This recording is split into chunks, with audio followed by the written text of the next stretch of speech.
Welcome. I'd like to call the regular meeting of the Bellflower City Council today, Monday, November 28th, 2022 at 7 p.m. to order. For the record, we had no closed session tonight. Roll call, please.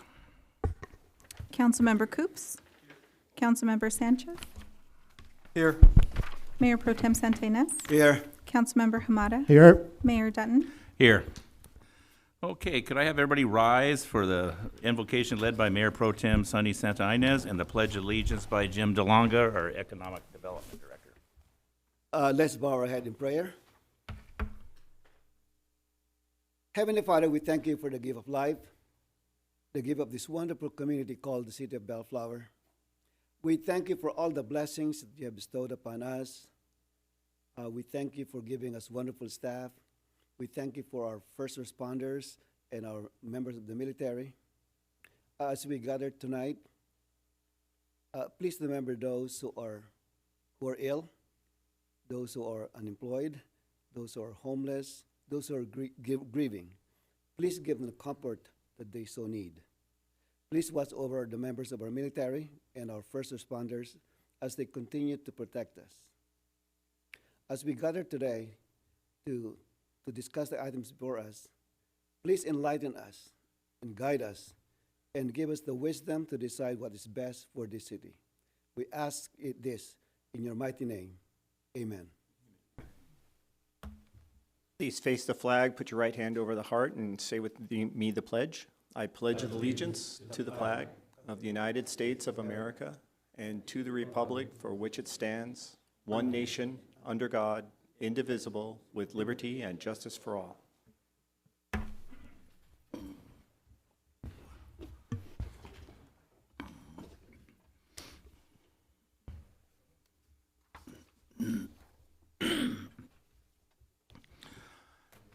The annual Christmas tree lighting ceremony is scheduled to take place this Friday, December 2nd at 6:30 p.m. downtown Bellflower near the Friendship Square.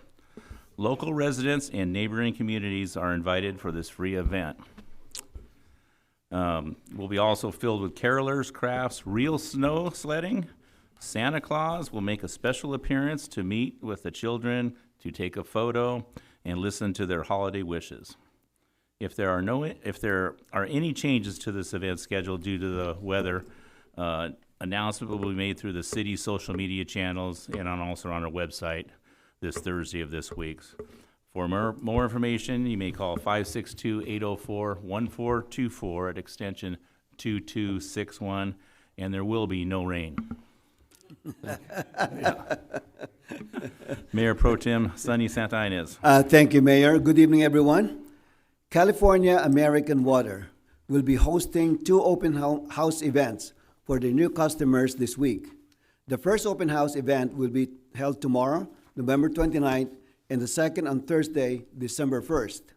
Both events will be hosted at Sims Park Auditorium, located at 16614 South Clark Avenue, from 5:30 p.m. to 7:30 p.m.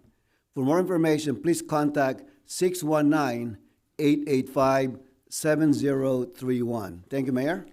Thank you, Mayor Pro Tem Sonny Santa Ynez.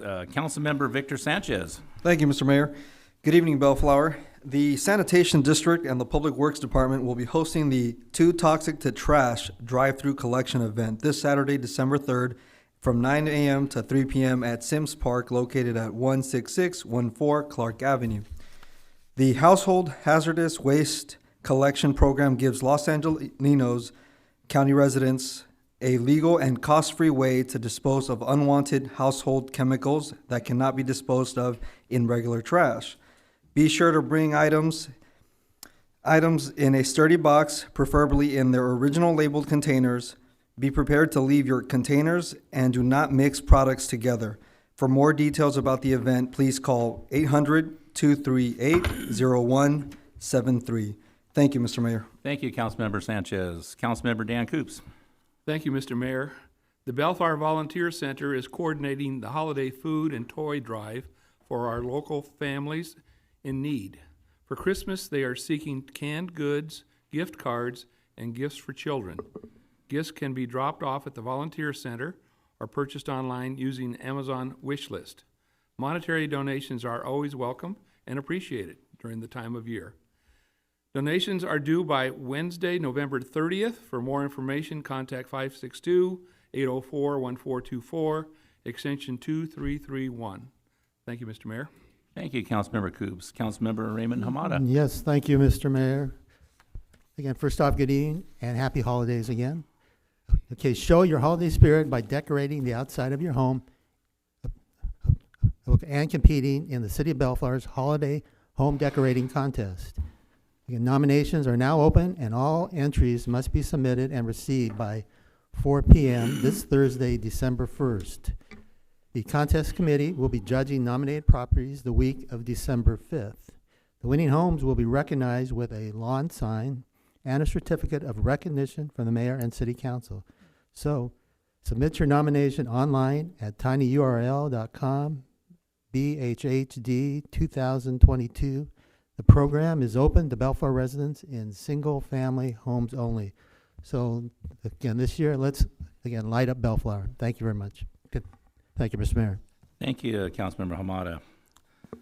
All right, item 10 on the agenda is public comments. Mr. Stewart. Yeah, this is the time set aside for the public to address the city council on matters not listed on the agenda. Anyone wishing to address the city council should come to the podium, be recognized by the mayor, and state your name for the record. If you wish to address the city council on an agenda item, you may do so by approaching the podium as we review that particular item.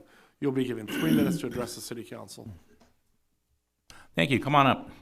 Hi, Darlene Palacios. I'm shook. I'm here because of the safety problem at Rose and Clark. I just left Rose and Clark. I just left the sheriff's. We had yet another accident. I don't know what happened. So I almost didn't make it here. It happened at my corner. I'm not sure what, but Mr. Sanchez, you met Jacqueline. She was explaining to me there was an accident on the corner. They flew around. You can see the skid marks. She gave me the administrator's number because she wanted to contact me since I last saw her. So she called me as well. We're trying to get, she's the administrator at Brightview. Anyway, give me a minute. I had to wait to park my car because, of course, the ambulances are there, the sheriffs are there, the cars are there blocking. I'm trying to direct the traffic, go back to Lakewood. We had another accident on the corner, and they flew around my corner. There's a skid mark. She shows it to me. Jacqueline shows it to me, and she's explaining to me. She said, look, the bumper's over there. I said, oh, I'm not walking across there to see it. You know why. Anyway, last week, a few days before Thanksgiving, we had another accident where a car was totaled. I didn't see it. I saw the cart parks. I asked my neighbors, and they said a car was totaled. The driver jumped out of the car, tries to come where we live. It's locked, so they go to the next building, and they're trying to jump the fence to Cedar. That's what my neighbor's version is. Okay, today, we have one. And the kid's car was bashed up. And I'm not exactly sure what happened because it just happened. And last week, same thing. They said the car was totaled. I'm advocating for a crosswalk on the north side of Clark at Rose and Clark because the handicapped and disabled are struggling. They're getting killed, they're getting injured.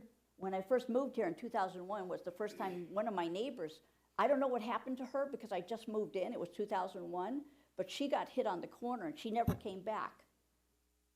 I don't know why. I didn't know her, I just know she didn't come back. That was my first experience, like 2001. She was no longer my neighbor, but she didn't live at the nursing home. Anyway, we're having a lot of problems on that corner. We need a crosswalk.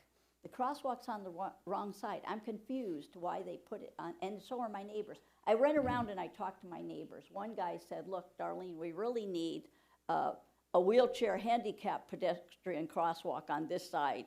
Truthfully, it needs to say, wheelchair handicapped, disabled, slow it down. And one of my other neighbors said, these are men. You need to contact the ADA. Anyway, Okay. It's There were just really bad. I don't three know minutes. what's So gonna happen. let me tell you, I don't know what's the time frame. you've I had- know I talked to him about it. Okay, Darlene, you've had your 3 minutes. Let me tell you what we're doing, Yeah. because you never asked. Next month, we're gonna be Well, he starting, explained start, some to me. pardon me? He did explain that they're doing something. Okay. So you're just letting us know about the accident tonight? Well, Yeah. no, I just want to solidify a confirmation Okay. of what might happen, what is going Okay, to happen. okay. Mr. Well, Mayor, thank you very much. Let Victor speak. Mr. Mayor, if I may. Okay. Hey, Darlene, first off, I owe you an apology. I have good news for you, and I should have called you, but I got the news right the day before Thanksgiving. And so obviously over the holidays, I didn't get a chance to, and I should have called you this morning. I do have good news. The crosswalk is going to be moved to the north side. So that's the great news. So what you're advocating for, I can report back that staff have confirmed that that is happening. It actually delayed the improvements because they're gonna order some new parts and stuff like that to switch it over. So that's the good news. So I hope that answers your question, and thank you for coming here this evening and for reminding us. And just want to let you know that it will be moved to the north side. Okay, Okay? okay. I apologize. I got hit 7 years ago Uh-huh. by a truck as a pedestrian. I remember flying, all I remember is flying off the That's truck. not good, yeah. I remember flying off the truck and wondering why the truck is over there and I'm over here, because I obviously got bumped over there to here, and I do have photos. Yeah. The veteran in me said, "You're in enemy camp," and I went to veteran mode, and I said, go get my camera. I said to somebody, go get my phone. It dropped. Okay. Thank you, Darlene, and thank you, Mr. Mayor, for letting I me was PTSD'd. answer that. I'm All right. PTSD'd at that corner. You know it. Right, Darlene, thank you.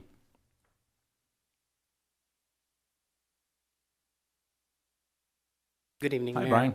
Good morning, or good evening. Brian Barretto, California American Water, External Affairs Manager. I'm here tonight to say a number of things. First of all, thank you to the mayor, the city staff, and all of the council members for your support over the last 6 years. It's been a long process, but we're excited about the PUC's recent approval of our acquisition of the Bellflower Municipal Water System. As of November 3rd, California American Water is now serving the former Bellflower Municipal Water customers.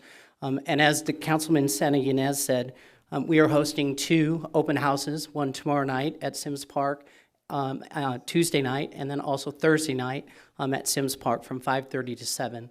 And I would encourage all former Bellflower Municipal Water customers to attend these open houses. We're going to have a presentation. We'll also have our managers from each of the departments there to answer any questions, provide them with information about the services that we're now providing our new customers, from conservation, customer assistance, engineering, water quality, operations, and our engineering team. I will also be there as well. And we look forward to this partnership with the city and continuing to serve these new customers of ours. One last thing is we also did mail all of our new customers a welcome packet that consisted of a welcome letter, a welcome brochure, and then also a static cling that also provided them with all of our contact information for the customer service team and our local operations as well. So we look forward to serving all of the residents that are former Bellflower Municipal Water customers. And again, thank you for your leadership. Thank you for your commitment through the regulatory process. And we look forward to being a proud partner and community member in the city of Bellflower. Great. Thank you, Brian. Thank you. Any questions of Brian? Well, we have them. Yeah. Brian, thank you so much for your presentation. Just a quick question. Are you going to have a local office in Bellflower?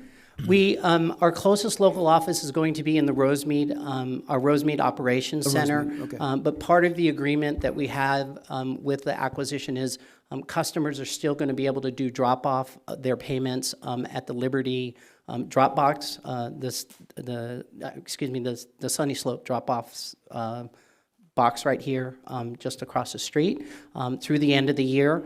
And then what we're going to do is we're going to continue to educate our new customers about how they can make payments either through our web portal, either in person, either by mail, or they can do it by calling our call center as well. So, In case of emergency, do you have any kind of employees who are stationed locally? Yeah, we do. Yes, we do. We always have a local on-call staff member that's always on call, but we do have a 24-hour on-call number, customer service number. That number is 888-237-1333. Again, that number is 888-237-1333. And that goes to our call center. And our call center, if there is an emergency or if a customer needs something off hours, they get in contact with our on-call staff who is local here in the Rosemead, Southern California area.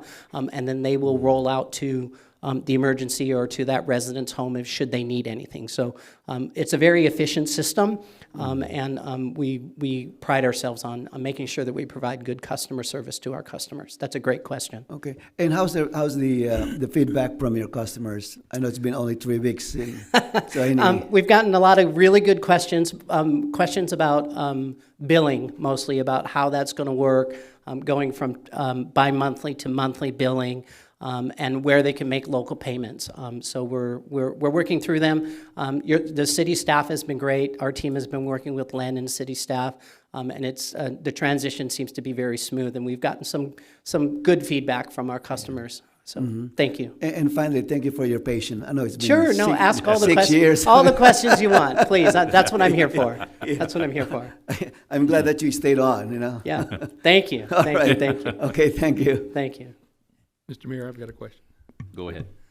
You mentioned that our local customers can make their payments at the water office. You said Sunny Slope. I think you went Somerset, Bellflower, Somerset? I'm sorry. Yes, I misspoke.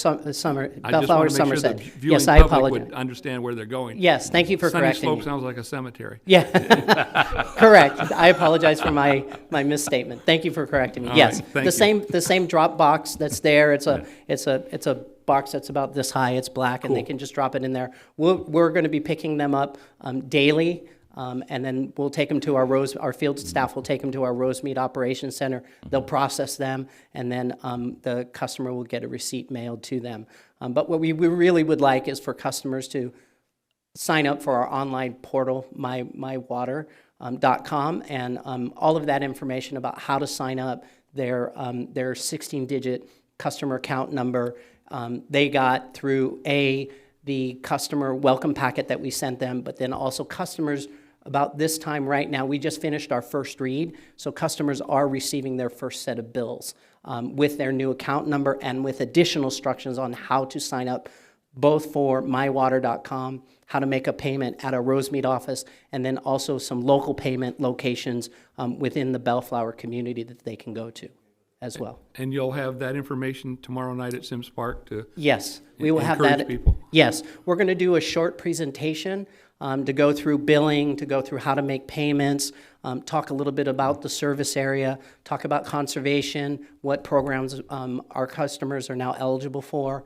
and then we're going to have an open house where each department will have a table, and anybody that attends, they can talk to our department heads and ask them any and all questions that they have about our services that we're going to provide. And that's Tuesday night and Thursday night. Yes, Tuesday night from 5:30 to 7 at Sims Park, and Thursday night 5:30 to 7 at Sims Park as well. Thank you very much. Thank you. Great. Thank you. Anybody else wishing to come forward and talk on an item that's not on the agenda? Not seeing anything. We're going to move on to item 11A. Mr. Stewart?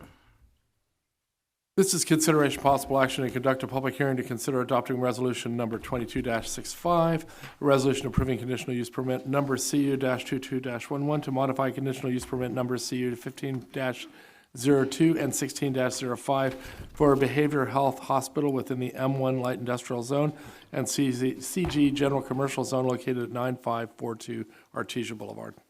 And Ms. Corpus has a staff report. Go ahead, Ms. Corpus. Good evening, Honorable Mayor and members of the City Council.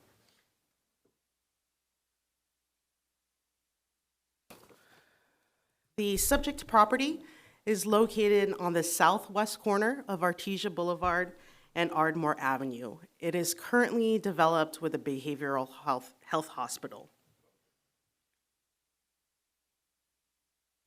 For some background, in April of 2015, the Planning Commission approved a conditional use permit to allow for a hospital facility and several site improvements. The next year, in September of 2016, the Planning Commission approved CU 16-05, which was to modify the original CUP and to change the type of care provided from a combination of a behavioral and medical hospital to an all-behavioral hospital, a change to also increase the number of beds to 80, from 80 to 92, and adjusting the phasing plan for various site improvements to be completed by December 31st, 2018. Most notably, the phasing improvements dealt with the exterior facade remodel. On June 20th, 2022, the Planning Commission considered a new application, CU 22-05, to modify conditions of approval from CU 16-02. At the conclusion of that meeting, the Commission directed staff to draft a resolution denying the modification request. I should note that in this application, there were some modifications that related to the block wall, the exterior facade improvement, and other site improvements. And then on July 5th, 2022, the Planning Commission considered the denial resolution and decided to continue the matter. On July 11th, 2022, the City Council considered an appeal from the City Attorney to order a de novo public hearing regarding the Planning Commission's decision made on June 20th, 2022. At that meeting, the applicant agreed to withdraw its CUP application and submit a modified application. And no action was taken at that meeting. And then subsequently, the next day, on July 12th, 2022, the applicant withdrew their CUP application. On October 10th, 2022, a new CUP application was submitted. The applicant is requesting that the City Council modify conditional use permits numbers 1502 and 16-05 as follows. The first request is to eliminate an 8-foot-high perimeter block wall requirement. Those specific conditions of approval are conditions of approval 15, 17, 18, 19, and 22 of resolution number PC 16-16. The second request is to allow an alternate facade improvement design / materials and also alternate landscaping and signage pursuant to submitted plans which are providing your staff report.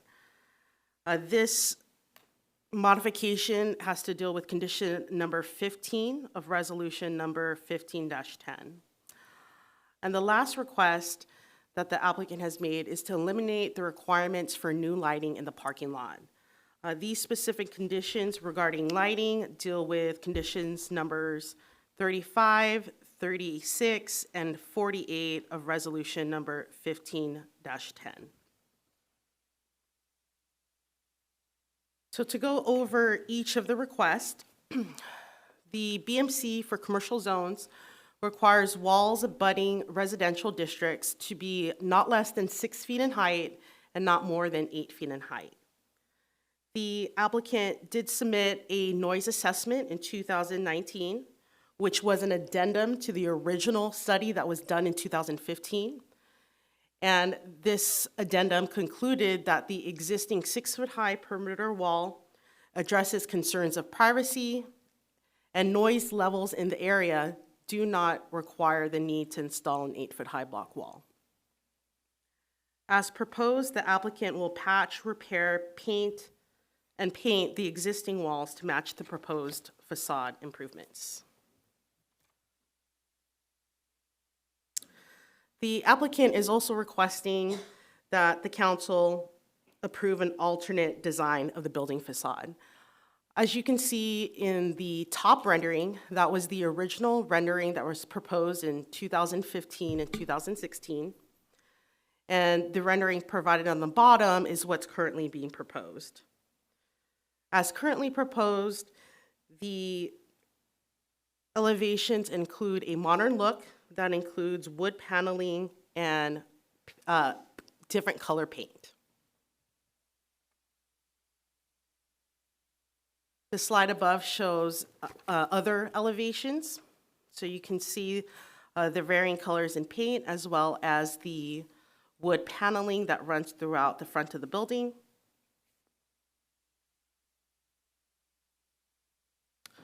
The applicant is also proposing to upgrade landscaping.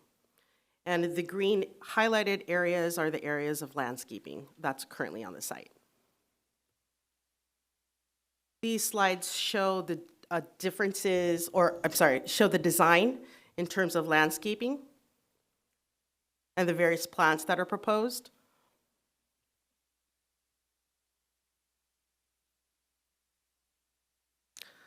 The applicant is also proposing upgraded signage. And you can see that monument signage is proposed along Artesia Boulevard and on Ardmore.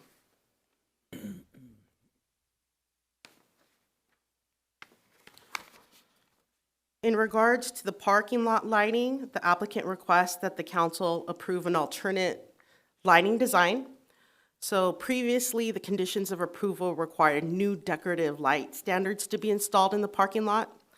The applicant did indicate that there are existing light poles that are operated by Edison that do provide illumination of the parking lot. These light poles are located along the east and west perimeter property lines. And again, they do eliminate the parking lot. The applicant has obtained signed declarations from neighbors explaining they would prefer no additional lighting to address concerns that the neighbors have regarding disruptive lighting. This slide above is a little wordy, but I'll summarize each one. So in short, the request to eliminate block wall requirements, staff does believe we can support this requirement as the BMC only requires a 6-foot-high block wall. In addition, the applicant did provide a noise addendum that did address noise concerns. The facade being proposed is an upgraded design. It has a more modern look, and it includes, or the proposal for the outside also includes landscaping and signage. There are recommended conditions of approval that staff has included. For example, a condition of approval has been added requiring that the applicant paint the south side of the building and also the interior walls to match the north and the east building elevations. In addition, there is a recommended condition of approval requiring that the applicant submit a master sign plan. And then lastly, the City Council may want to consider providing a deadline date for the exterior improvements to be completed. As currently proposed in your resolution, it does indicate that the exterior improvements need to be completed no later than December 31st, 2023. So that's a little bit over a year from today.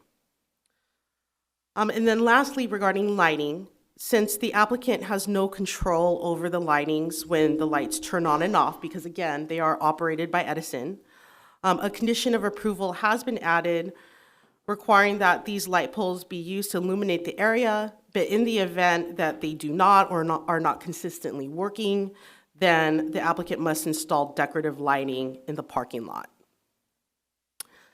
Staff does not recommend removing conditions number 35 and 48. These conditions relate to requiring a photometric plan. And the photometric plan was originally required to make sure that lighting of the parking lot doesn't spill onto adjacent residential property. And so we do not recommend removing that condition, or actually those conditions. Lastly, condition number 36, it addresses other lighting fixtures to be decorative. And staff does not recommend removing this condition because it specifically states that other lighting fixtures be decorative to match the exteriors of the building. The recommendation this evening is to open the public hearing, take testimonial and documentary evidence, and after considering the evidence, adopt resolution number 22-65, or alternatively discuss and take other action related to this item. And that concludes my presentation. I'd be happy to answer any questions. Thank you. Thank you, Ms. Corpus. Anybody want to go first, or you want me to go first? I got questions for the staff. Okay. The rear driveway. Can you put up the slide that showed the perimeter, and it shows a landscaping area at the back gate? No, not that one. Another one. Maybe the There aerial you go. view? Well, there was another one that maybe it was an artist rendering.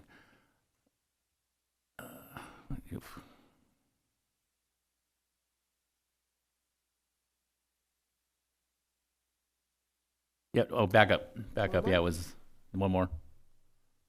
One more. There. That. Yeah, that one. It's on the right lower side. It looks like they got all new landscaping continued across on Ramona, where there's a driveway there and an approach with a rolling gate. I assume to get the big trucks in for, they have those. Back in the day when it was a real hospital, they had the scanning semi-trailers or something that went in there. Anyway, what I'm getting at, there's a driveway. If it's going to get all taken out and complete landscaping and get rid of the curb cut, I'm fine. But right now, there's a driveway and a rolling gate in there, and that all that concrete is completely cracked in like okay. 3-foot pieces with grass growing up in every crack. That's where I was getting at it. If it's we need to decide if that's gonna get fixed or not. And then on the lighting, they look like Edison streetlights. There's 4 telephone poles in the neighbors' backyards. That's for back of other terms because of the wires, the way the wires are run. And it looks like at one time, long time ago, that maybe they contacted Edison and they actually put streetlights up there, which are probably going to be a photocell light. And I couldn't tell if there's any lights that are shielding. I wouldn't want any more light back in there for the residents because it's their privacy in their backyard, and I understand why they don't want any brighter than that. But it looks like to me that light is spilling. I was just there in the daytime.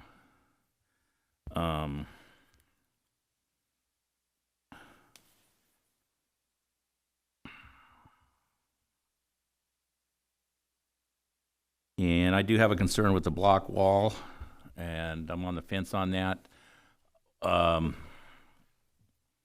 block wall that's existing is more of a garden wall that was probably built 50 or 60 years ago. That's my guess. You can see where portions of it were broken off when that parking lot was not always there, I believe, and the property was bought out to Ramona, and there might have been some fences going across, and you can see where they just broke it out where the wall used to go across. And some of it is mismatched in that. I will ask the applicant when he gets up to to how high it is, because it doesn't look like it's 6 foot in a few places. The drainage on the parking lot, I don't know which way it's going, but you can see that there's different, 7 courses a block, mostly, and 7 courses is less than 6 feet. So that's my concerns with the block wall. I just wanted to put that out there right now. But that's all my questions. Anybody else have any questions of staff? Mayor, hopefully I can address some of them Okay. really quick. Okay. Just in relation to the drive approach, there was a previous condition of approval that still stands, requiring the removal and replacement of the drive approaches. Okay. So that still stands. That has not been requested to be modified. Okay. Mr. Sanchez, looks like you're chomping at the bit. Oh, thank you, Mr. Mayor. Actually, Ms. Corpus, could you repeat that conditional of approval?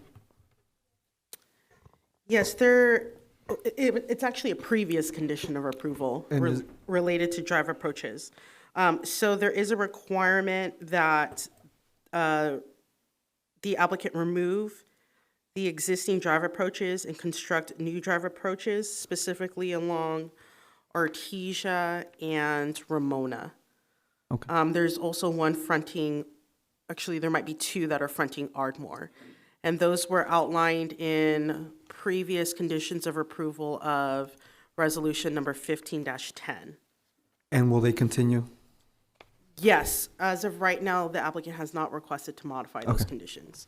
No, that's perfect. And Mr. Mayor, thank you for pointing out that that was one of my areas of concern, that Ramona section. So with regards to the block wall, I would say ensuring that it is 6 feet across the board would be a good statement for me. It sounds like enough residents. It looked like what? How many residents responded to the applicant? I don't have an exact count, but I do know that those are included in your staff report. If I remember correctly, it was about 7 or 8 That sounds about that right. basically are saying that they're okay with the 6-foot wall.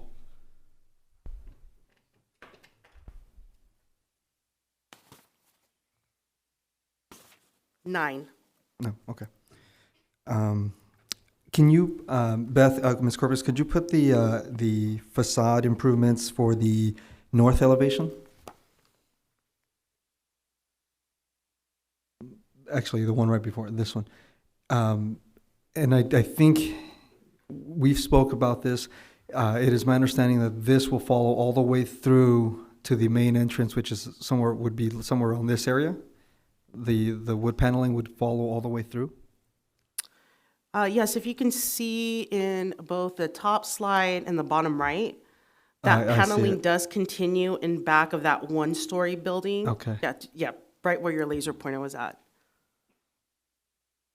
Perfect. And so then the only wall that is repainted is the south wall, and there won't be any modifications to the southern. Do we have an elevation for the southern wall? I don't believe we do, but there is a recommended condition that wall that's on the south side, which is essentially the wall that faces the parking lot and the back of the residential buildings. There is a condition that wall be painted. Okay. To match. And that was at the request of the applicant, correct? That's actually staff's recommendation. Got it. Okay, perfect. Thank you for clarifying. I don't think I have any further questions right now for staff. Mr. Mayor, thank you. Mr. Hamada, go ahead. Yes, thank you, Mr. Mayor. Beth, in your report, in making reference to the wall, let's start with the wall, 6 to 8 feet code. Is there any precedence out there where we've required the 8 foot in other projects? I just think back of all the projects I've been put for, been placed before, and I don't recall any high walls. Even when it came to residential, when it abutted residential. I'm thinking right now the most recent one is the commercial project on Bellflower Boulevard where we decided to make it uniform, 6. And so you don't recall anything right off the bat? Not that I recall, because the BMC requires a minimum of 6. Yeah. That's usually the threshold. Definitely, I know for residential projects, we definitely require new walls. In some instances, new walls to be constructed, depending on what's there. I can't think of a specific project that required higher than that, but I can't say for certain that we haven't required Oh, it. sure, of course. I'm just trying to think of the conditions between, commercial, industrial, next to residential. So I just can't recall anything. During your report, you made reference to wood.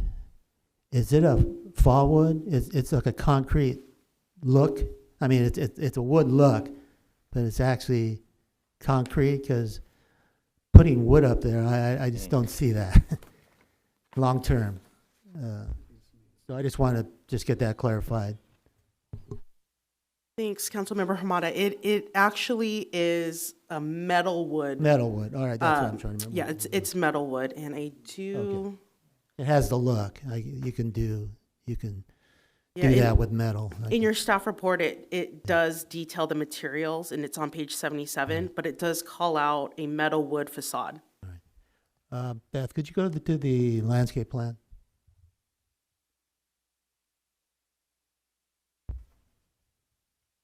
Keep going. Oh, yeah, no, right there.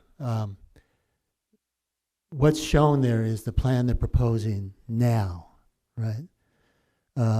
Back in 15 and 16, and just for the record, I was on the planning commission back then, and during 2016, I was the chair of the planning commission. I was trying to recall, there appeared to be more back then.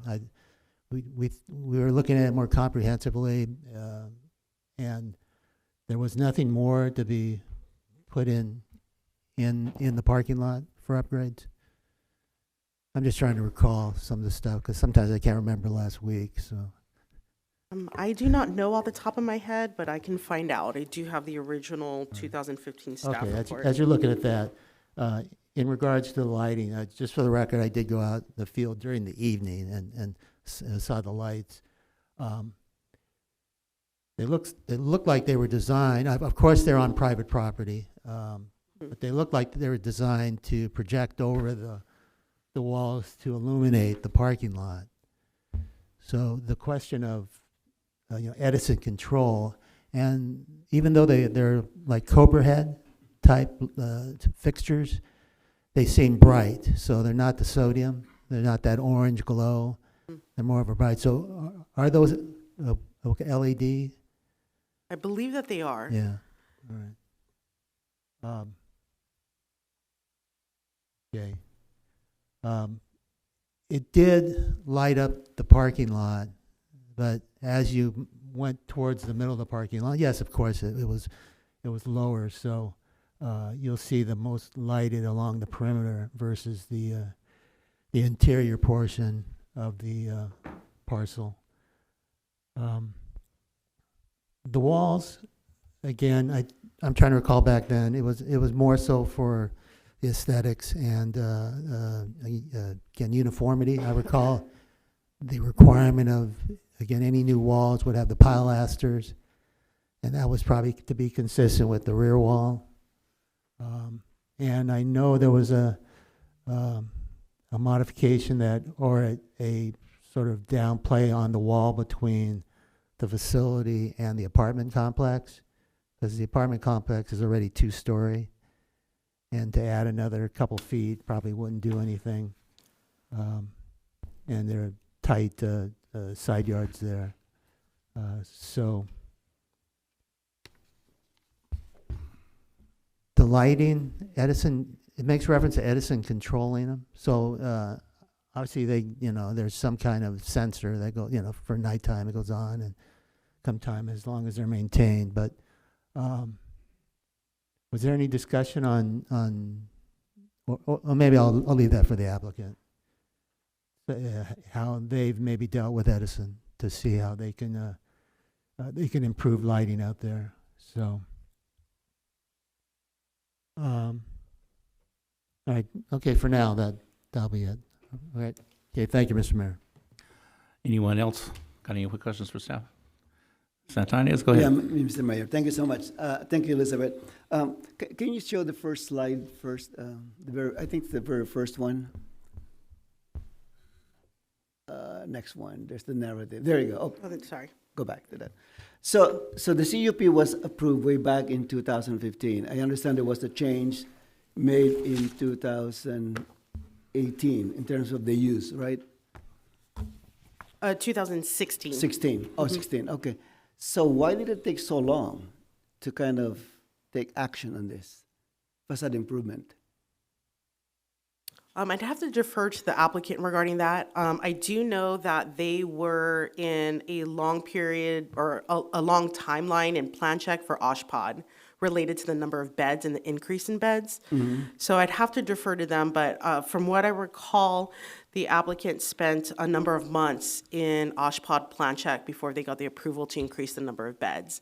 Also, when they scoped out the pricing of the improvements, it was above their budget than what they had originally anticipated. That was the $2.2 million mentioned in the staff report? Yes, it was over that. Okay. Can you show the facade improvement between the one approved by the planning commission versus the proposed, this one here? So they're saying that the picture above will cost about $2.2 million in improvements? The applicant can give you the exact Okay, but that's what cost, they're but I saying, do right? know it's upwards of that, yeah. Okay. And do we know the estimated cost for the proposed rendering now? Or do we, 2.2. that's a 2.2 now. It's now, yes. And actually, hold on, I think So the previous one was more expensive. it was, and I believe, if I'm not mistaken, I believe they quoted somewhere in the $5 million range in their submittal. Oh, 5 million. Just give me a sec.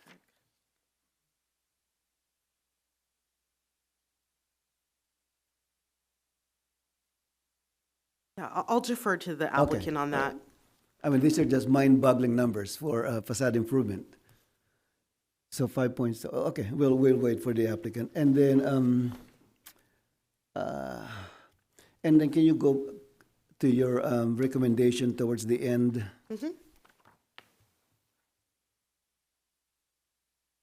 There you go, this one here. So in terms of lighting, so there's a provision here that if the lights are not working, are not consistently working, then the applicant, property owner must install so who's gonna monitor this? It would really be the planning staff in combination with the code enforcement staff. So normally, well, I should say typically what happens with new projects is that at the end of construction, then we would go out to ensure compliance with all the conditions. In this case, we would do that when the exterior facade is completed. We'd also check on the lighting.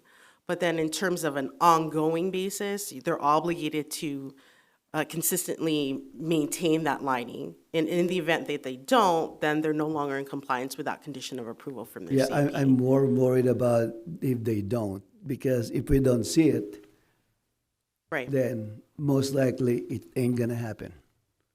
So I'm just, well, maybe this is for another day, because we have a lot of conditions that we approve on the CUPs, but I still question about the monitoring done by code enforcement to make sure that those conditions are being implemented continuously. So I'm kind of worried about this condition because if we rely on the staff, how often will they, that's going to be another burden to the staff to make sure that the lights work. But it's kind of something that needs to be done.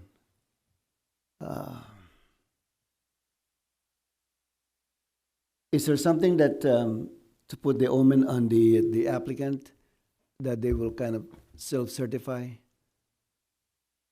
Is that something reasonable?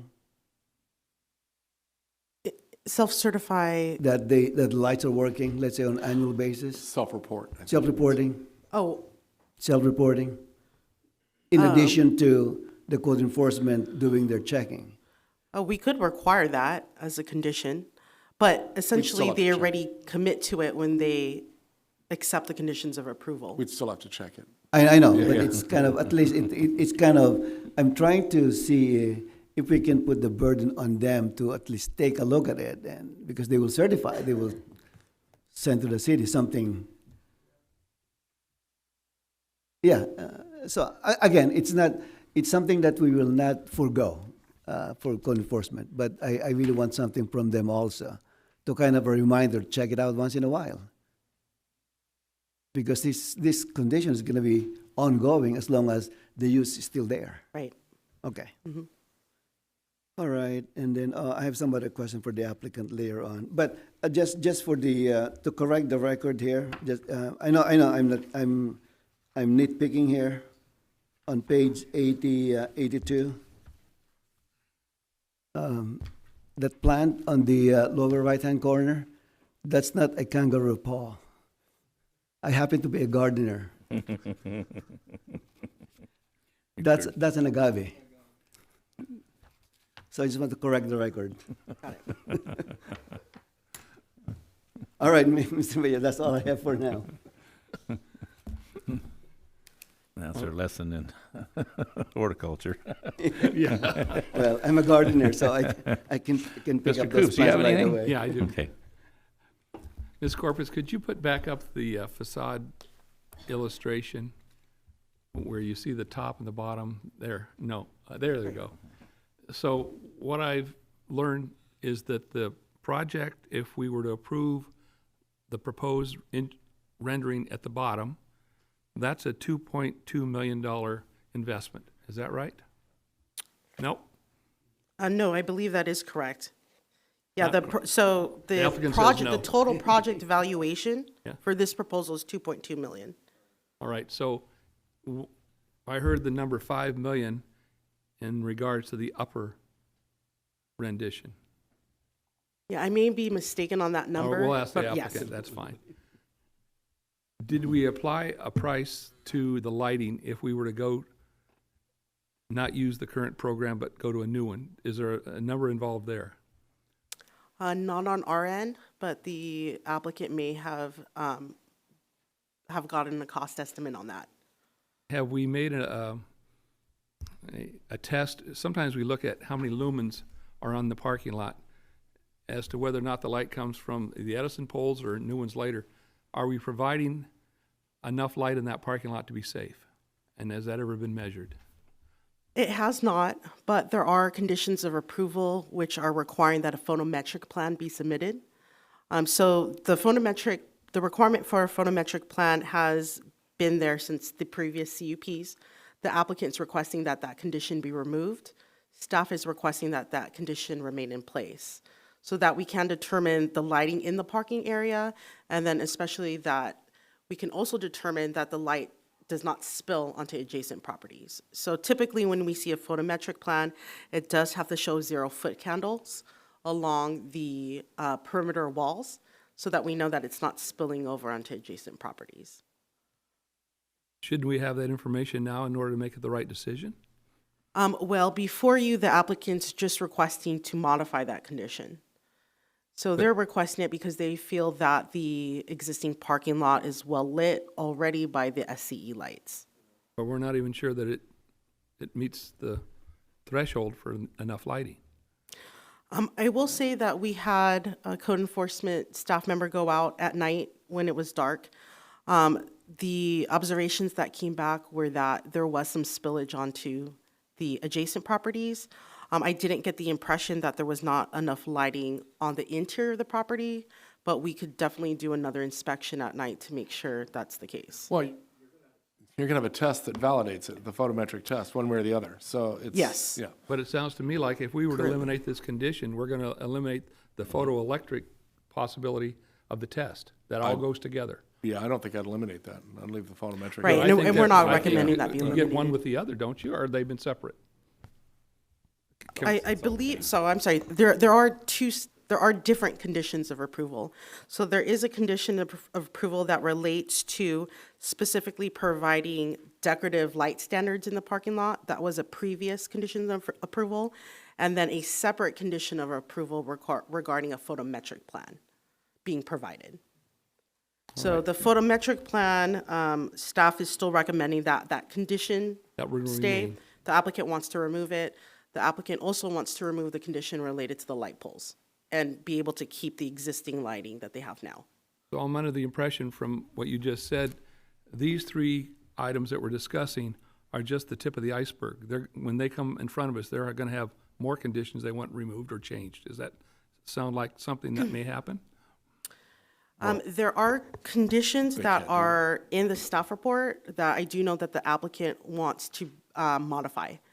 Beyond these three? Hold on. Mr. Mayor, members of the council, why don't we let the applicant Right, sing for their understand. supper in terms of what they want to do, rather than us speculate on terms of what they want to do.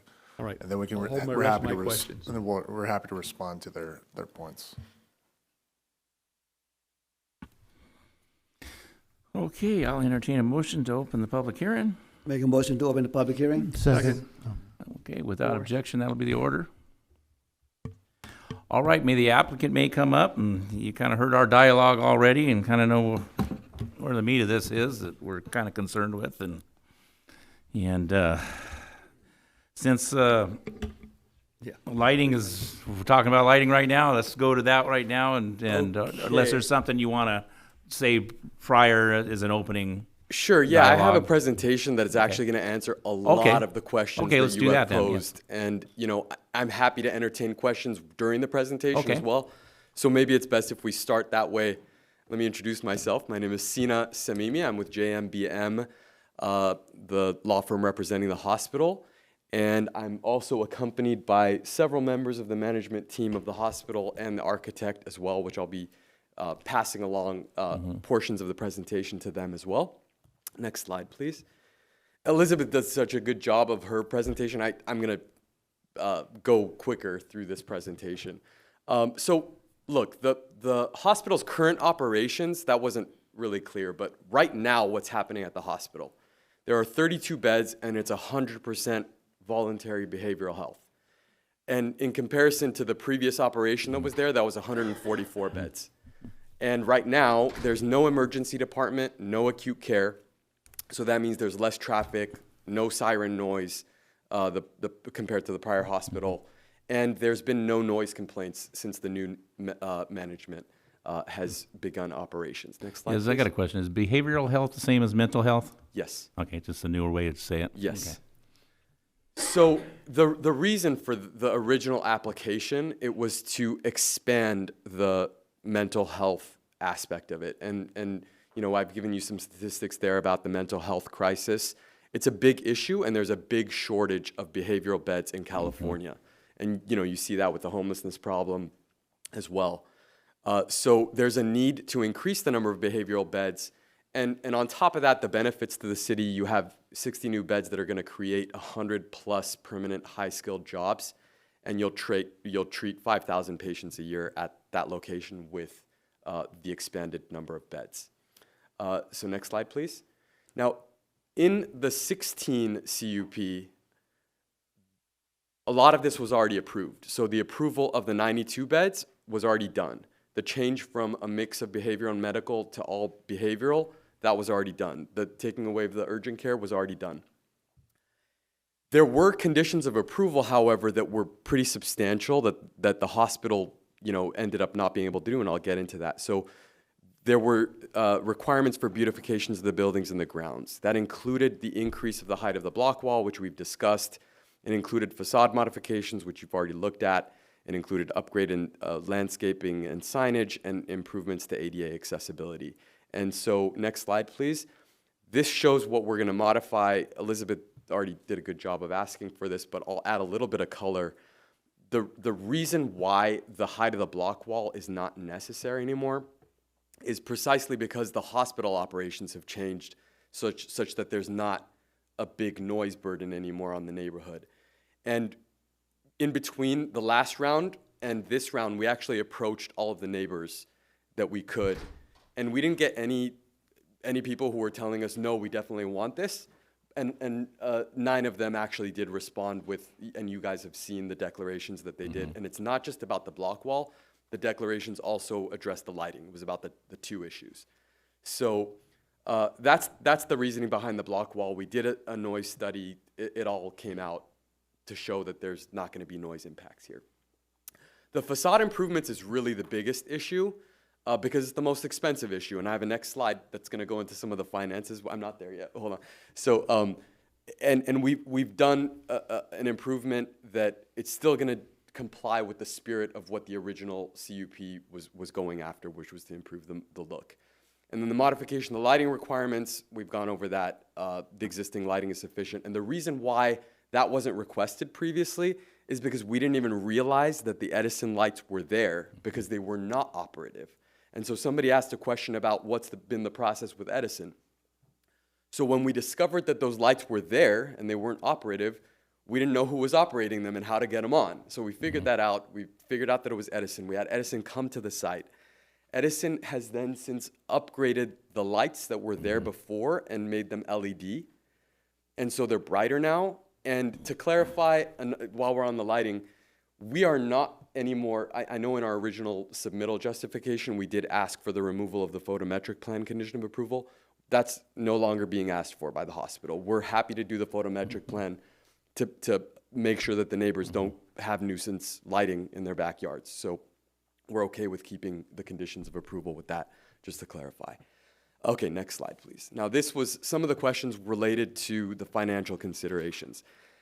In our previous presentation of the Planning Commission, we actually had a breakdown of each of the elements of, you know, the block wall cost this much and the facade cost this much and everything. But we've simplified it here just to bring home the point. The original cost projection for all of the improvements, and that includes the facade, that includes the, you know, demolition, hauling, and reconstruction of a new 8-foot block wall.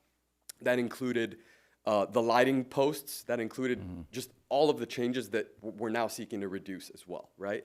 And the beds and everything, okay? In $2015? Those, well, is that 2015? Yes. So $2015, we're talking close to $6 million, okay? And then there was a question about the timing. Why did it take so long to get here? Part of the reason for that was because it took a while to get after the OSHPOD approvals to come in, and then after you got the revised plans that you're going to bid for, those bids came in pretty late, and they came in at shockingly high numbers for the hospital, and it was not palatable. It wasn't even going to be a feasible project if they were going to have to pay that much, and they were just going to abandon it. So rather than abandoning it, we went back to the drawing board right before the deadline. We were able to meet with planning staff and see what can we do to continue this process and reduce the financial burden so we can still expand the number of beds. And so there were several meetings, there was a lot of back and forth, and then we came back with the plans that, you know, that went through the previous process. Now, the plans that you are looking at tonight, the City Council is the first body to be looking at these plans. These plans have never been showed to the Planning Commission, so these were the modified plans since we went through the process earlier in this year. So if the changes are approved, and we're talking about the reduction of the change in the facade, which is simpler, the elimination of the block wall requirements, and the elimination of the lighting posts, right? So instead of having new light posts in the parking lot, we're going to use the existing one. That's going to save us $3.6 million. So, and that's going to be feasible for the hospital to be able to go for it. So the hospital wants to achieve these beautification goals at the lower price point. And if we don't get the savings, it's just, the problem is they're not going to be able to expand the beds either. So we're trying to get the beds in there at the lower price point to make it feasible. So next slide, please. Now I'm going to go into a little bit of detail about the block wall. Actually, I'm not going to go too much. We've talked about it already. The noise study showed everything. If you wanted to see the declarations in the packet, they're at page 55 to 63. And again, it's just behavioral health. I'm going to interrupt you. What's the height of the walls right now? The height is 6. Actually, Michael just told me It's 6? Okay. It's 6 right now, and we had Jason Clark come out to the property. He measured them at some point. I wasn't there, but he came out to the property. It's been measured. So it is 6 feet. I mean, it's possible that at certain locations, given the slope, that it's not quite at 6 feet, but in general, it's 6 feet for the entire wall.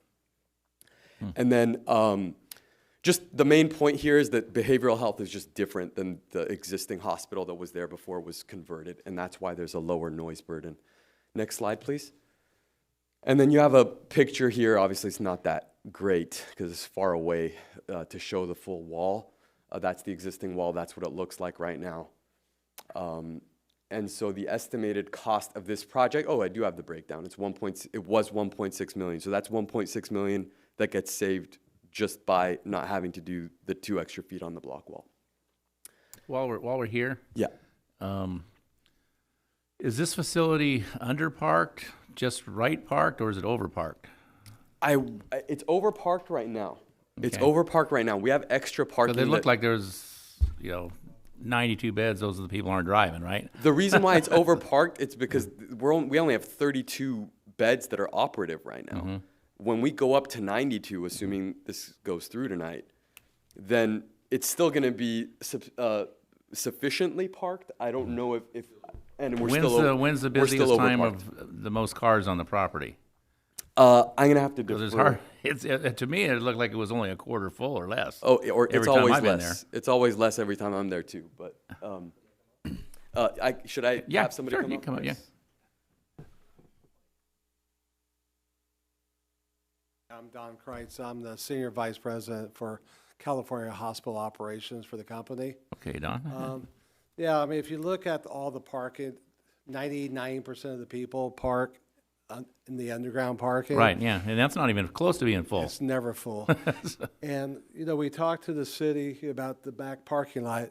Even when we're at 90, 0 patients, it's just employees they'll be parking. Probably, I would say 90% of the employees will still be able to park under the parking structure.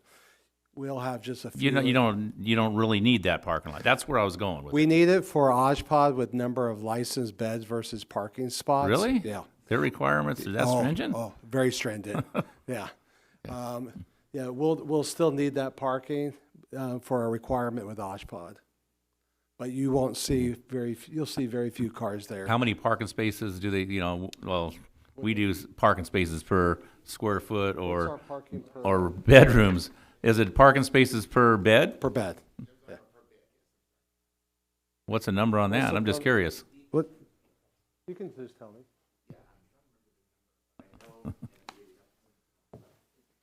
My name is Farrell Johnson, Mr. Mayor, other council. What was your first name? Farrell, Farrell, okay. Farrell Johnson. I'm the Vice President, National VP of Facilities. So yes, there is a number of parking spaces per bed that are required, and I'm trying to remember that number. I want to say it's 6, but I'd have to confirm that. Wow. And Because there's a boatload of parking in that facility. Yes. I've never seen that parking lot used that, And then your dad and say 60 beds, and I can't even see it ever getting full, but okay. And one other thing, I just wanted to make a point. Although again, I know Councilmember Sanchez is familiar with the Ojpod process, but there are some additional costs that we may have to include with the 1.6 because Ojpod there's a 1.8% of the total construction cost. In addition, they require us to have an IOR, Inspector of Records. That's on site, which that's an additional cost for the facility. So there's 2 additional costs that may impact the overall cost that we have. So just wanted to point that out. Got it. Okay. Well, that was enlightening. Thank you. Well, that concludes the discussion of the perimeter wall. If you have questions now, we're happy to take them because we're going to the facade next. Okay. Okay, next slide, please. Mr. Mayor, just one quick question Go on right the ahead. block wall. Thank you first off for the presentation, and I know there's more to go through, but just want to get clarification.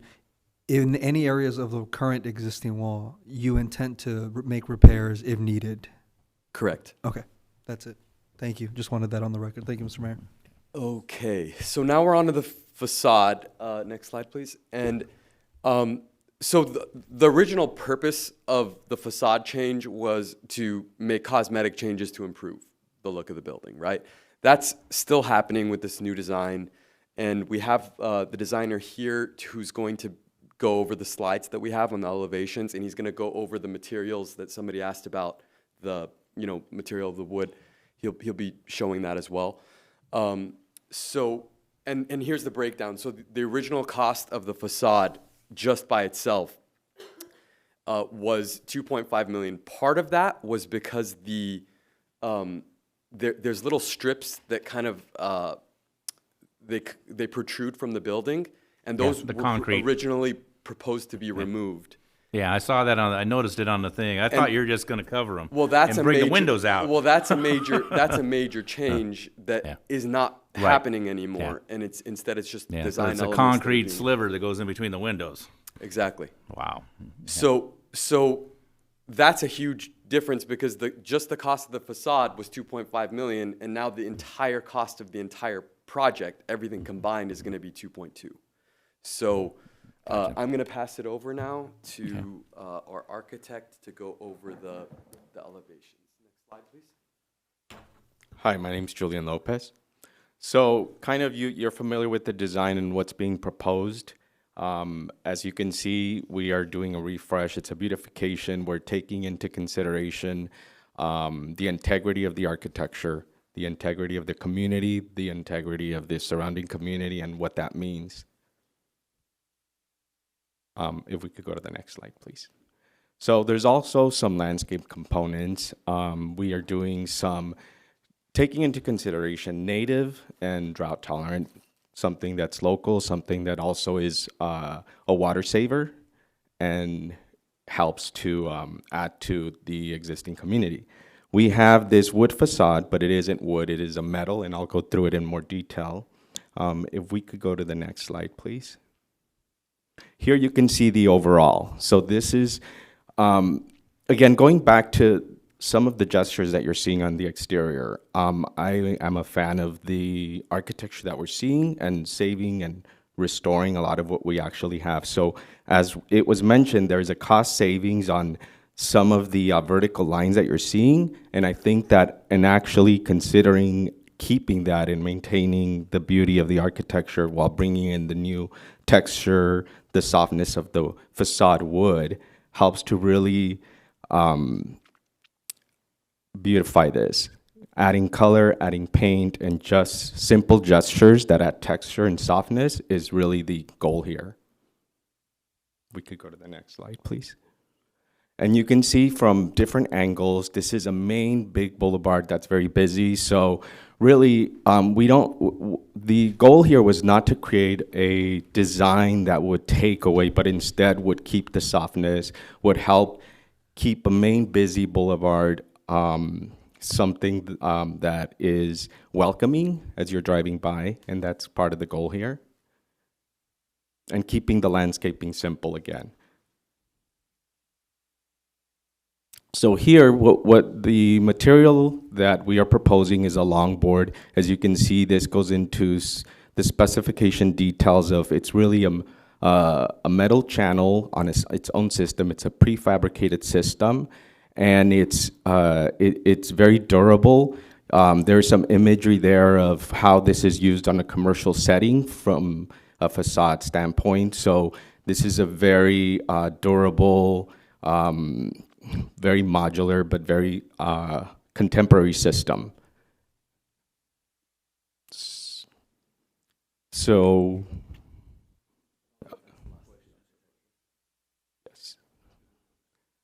yes, and just kind of reiterating about the landscape, the idea is to not only conserve water, but have a system that supports an irrigation system, something that's simple, that's maintainable, but that's also drought tolerant and respects the native landscaping.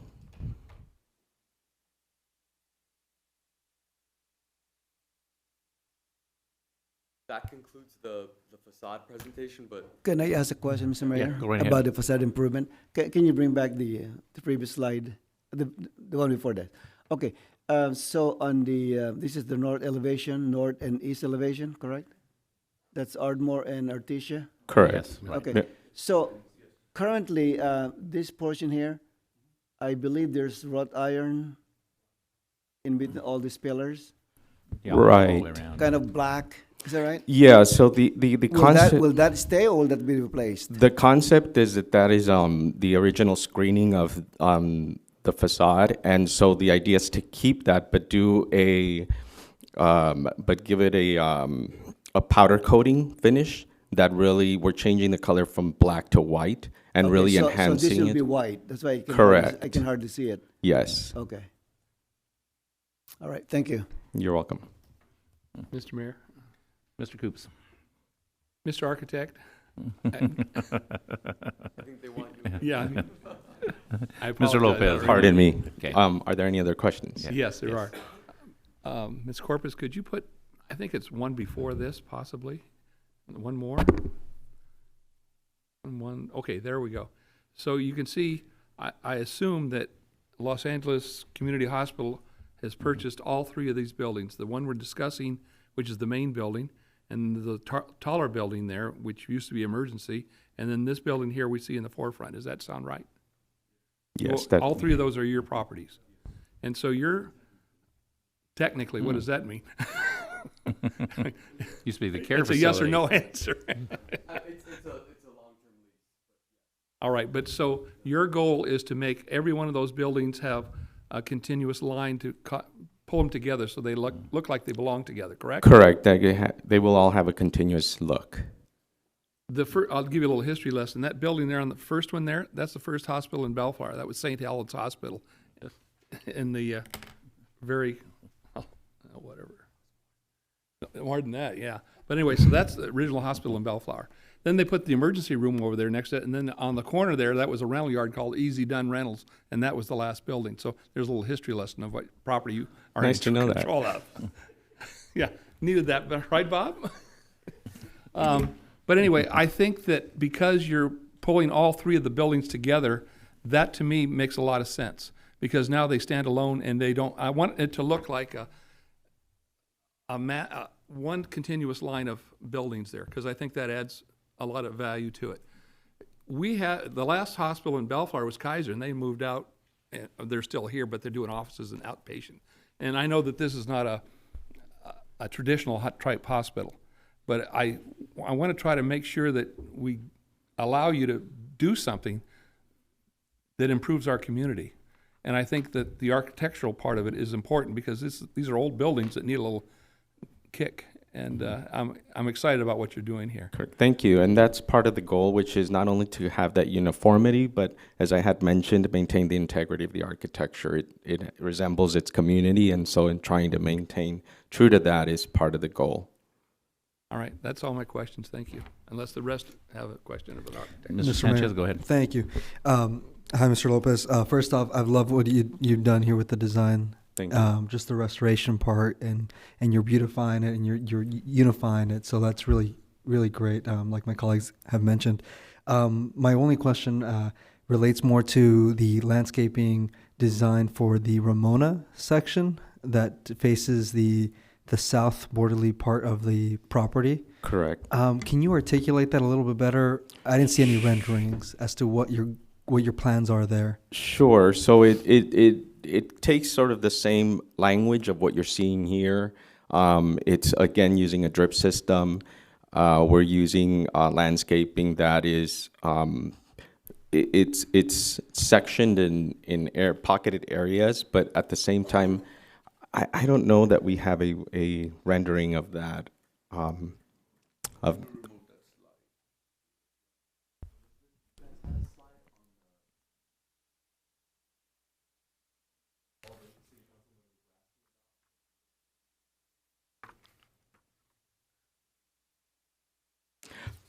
But to answer your question, it would be consistent with what you're seeing. So it's. So I see this here, but what are so are you going to be doing gravel as well, or I'm just not able to really get a visual from the four little, Those design. existing trees?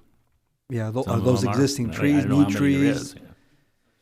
So it would be, Succulents. so to answer your question, it would be consistent. It would be gravel. It would be the same native terrain that we're seeing. So you're redoing the whole area, because right now it's mainly grass and. Correct. Okay. Yeah. Perfect.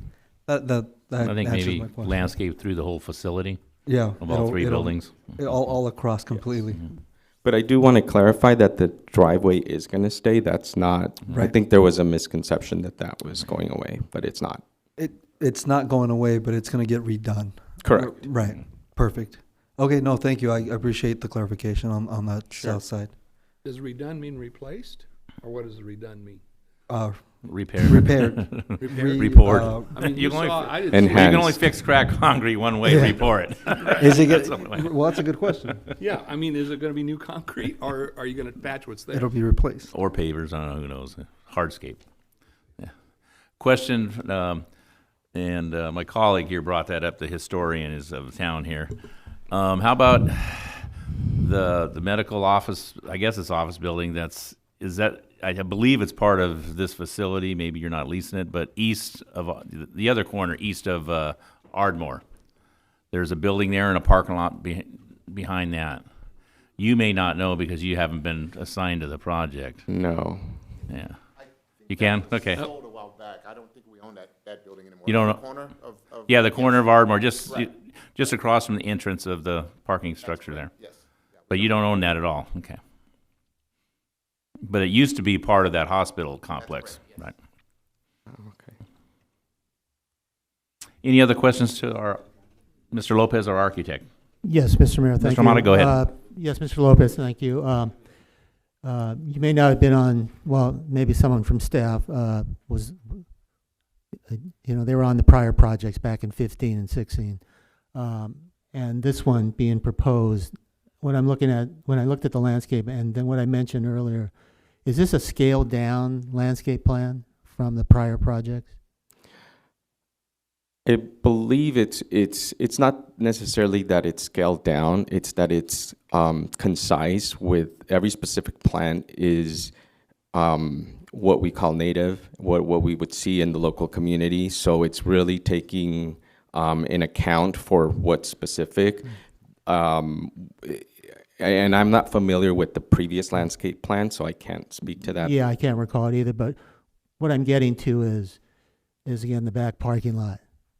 It's just a sea of asphalt. So yes, you have the perimeter, and then you include this corner, touching right at the entrance there. So the rest of it, it's just a look. I know it. Yes, it's a project cost, and again, trying to balance up the project. That's all. I just throw that out as a comment because just trying to. Again, you're doing some great work up front, of course, and you're modernizing the building, and you're again using some current materials, and you're trying to make it consistently have a unifying look. So that's all positive. It's just when you get to the back, and it's nothing in the back there, and I'll just leave it at that for now. All right. Okay. Thank you, Mr. Mayor. Okay, all right. Are there any other questions? One more question, because you're the designer, and it may not be part of your scope of work, but the maintenance building on the facility, the tin metal maintenance building, is that part of your scope of work about the rusty building? No, that's not part of my scope. Okay. All right, I'll ask one of the other guys then. But I can speak to. I am familiar with the material, and it is it has protection against UV sun. It's just the wear and tear that it holds up on is for obvious reasons used in commercial. It's got a lifespan of 25 years or something like that. Yes. Yeah. Right. Any other questions? I got a question, Ms. Corpus. Don't we have an ordinance that dictates how much of a commercial parking lot needs to be dedicated to landscape or greenscape? We do. So does this comply? It does, because there is an exception in the municipal code that says that the landscaping doesn't need to comply with the code if you're not adding more than 50% of gross floor area.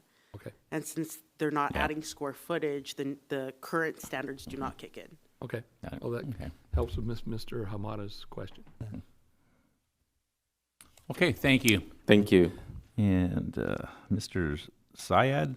Samimi. Samimi, okay. Yes. And Elizabeth, can I please have the other PowerPoint up, please?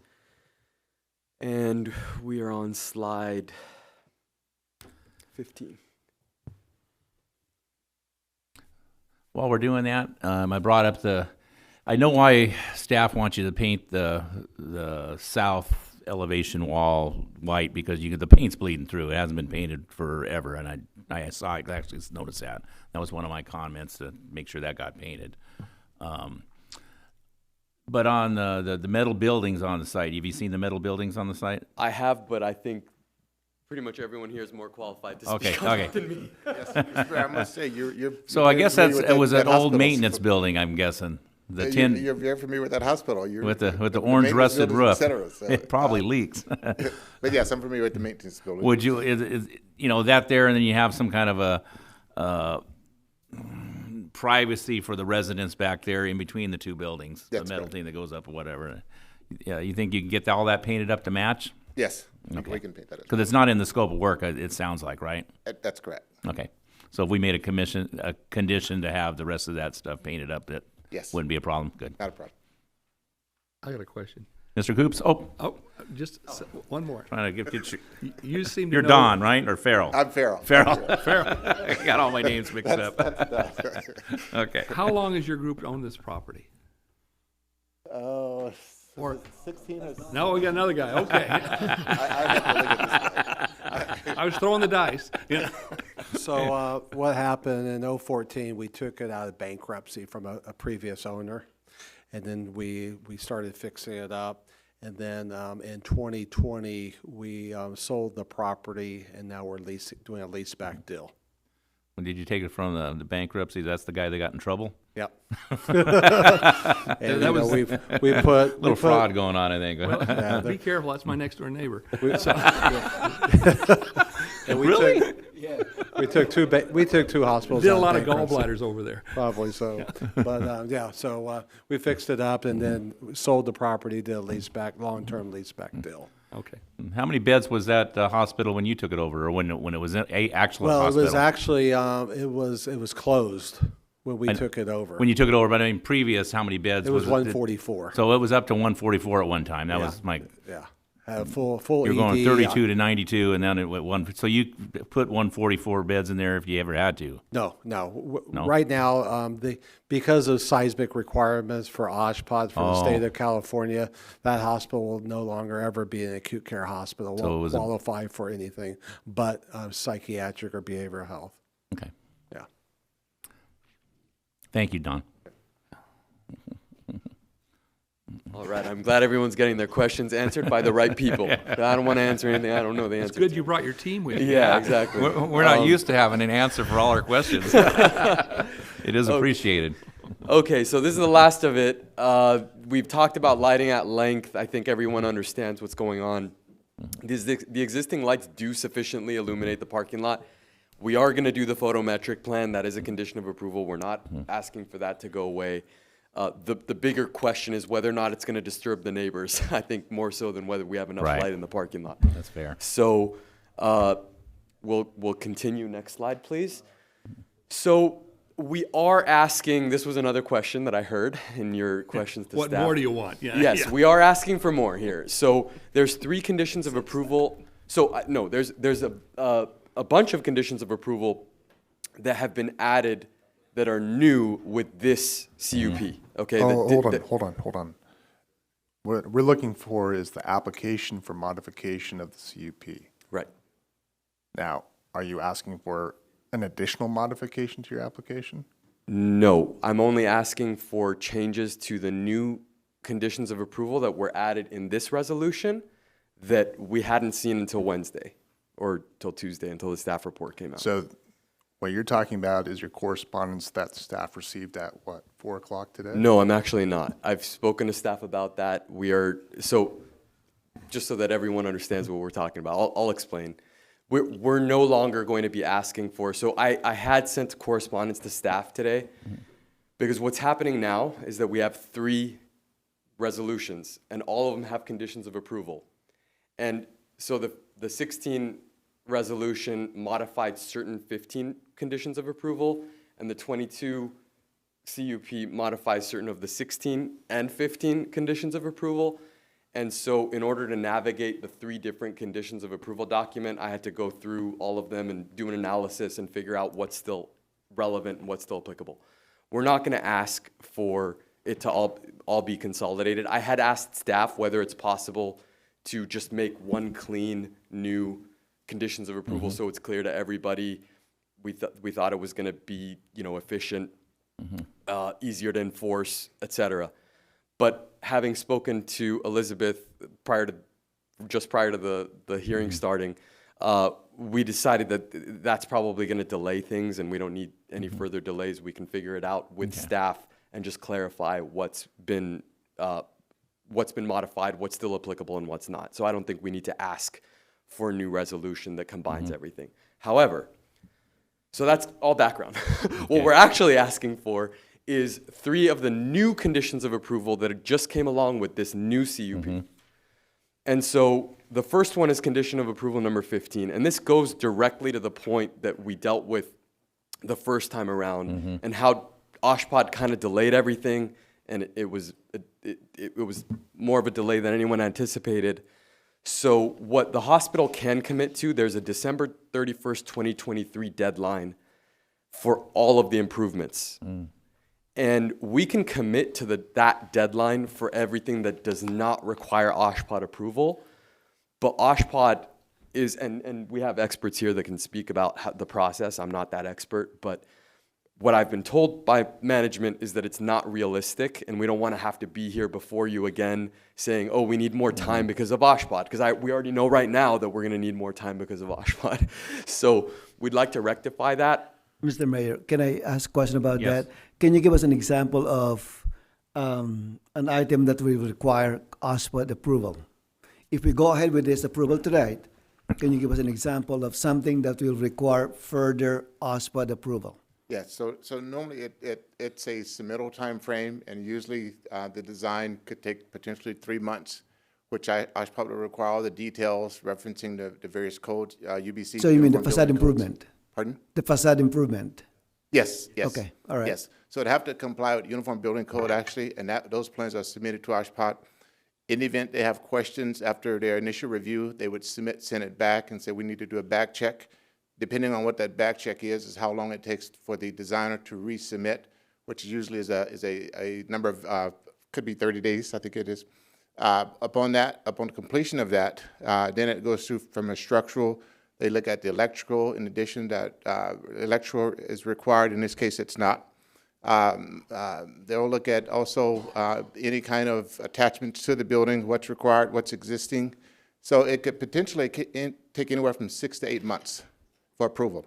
Once it's approved, then we have to go out to construction for bidding. So that may take so several you lost months. almost 1 year? Correct. Okay. That's correct. Conversely, can you give an example of something that will not require an OSPOD approval? Anything that's attached to the building requires OSHPOD. Landscaping. Landscaping does not. Does not, okay. Landscaping is city. All right. And Correct. paint. How about the improvements in the garage? The garage, because the garage is attached to the building, it Oh, would require okay. OSHPOD. All right. And I just wanted to also note that the maintenance building, as I said, Mr. Mayor, I'm very impressed that you know this hospital grounds like you do, but the maintenance of the building we lease, so we would have to get the approval from the owner in order to paint that. But that's, obviously we would definitely do it upon getting the owner's approval. What are All right, thank you. Okay. Sure. Since we're talking about that, what's all those wires, is it the communication cables or something going from the second story of the parking structure over to the maintenance facility area? I know we had some wires Orange moved, and relocated. blue. We Looks had like some some- wires relocated. Some were Edison, some were wires that was feeding our radiology. There's a bunch of them. When the radiology department was in the hospital, when it was in acute care. So there's power going into radiology for the various x-ray machines. And obviously, again, now we're not in acute care, no longer in acute care. But I do know, I know there was They look pretty significant, but they look temporary too. do you know what wires Mike is referring I got a picture. You want a picture? to? Mike was our project manager. Yeah, the wire's going from the next to that metal shed building, correct? Yeah, and it goes all the way up in the top of the two-story. Low voltage wiring to connect communication from the from that MOB area in the back to the regular hospital. That like lot a of those- and that lot of those communication been there room from or day something? A one. computer room there or something? There is a small one there, but trying to figure out what's what. They've been there for so long. Yeah. It's challenging. It just seems odd. to There's get them cleaned up. Yeah, that was there. that was there before you got there, huh? Yes. Before we Okay. took on I was the just curious. Yes. No, but, and then just to let you know, on OSHPOD, you're asking what classifies as OSHPOD on that thing, or what should not. The concrete, because it's not attached to the building, we can probably proceed with things like that. The right-of-ways, if not, any kind of landscaping in the back. we can Irrigation, proceed yeah. with. Trash cans that are needed, bike racks, possibly the wall around the generator. I think that's one of the conditions of approval. The overhang over the trash enclosure, that's a condition of approval also. Those are the type of things we can proceed with and get done within the year time frame. Anything that's connected, any kind of electrical, lighting will not have to have OSHPOD approval because they have load readings. They want 30 to 60 day load readings just to see if that's approved. Okay. Michael, what about signage? Signage, if there is any kind of electrical to the signage, that will have to be deferred to OSHPOD also. Or if it's fixed to the building, as you know, there's a few ones that are fixed to the building, they'll have to have an anchorage detail that will have to be reviewed also. And if we're just changing the actual surface of the inlay, then it does not. Okay. We're learning a lot about hospitals tonight, aren't we, guys? Yes. Okay, so That concludes what I had to Okay. say about the deadlines. So, and I think you've answered, unless there's more questions, I'll go on to the next one. Go on to the next one, yeah. So number 19 requires the submittal of a landscaping and irrigation plan, and it actually specifically references hiring a landscape architect to do so. The hospital's already worked with the planning department and code enforcement. There's been some minor upgrading already to date. And the plans that are submitted here, and you saw some of them, they already show improvements to the landscaping. So the hospital wants to request that the requirement to submit an entirely separate landscaping and irrigation plan from a licensed landscape architect be removed, and so that it just gets combined with the plans that are being submitted by the regular architecture firm.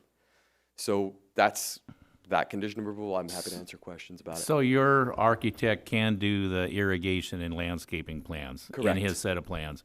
Would that be okay with staff? Is that?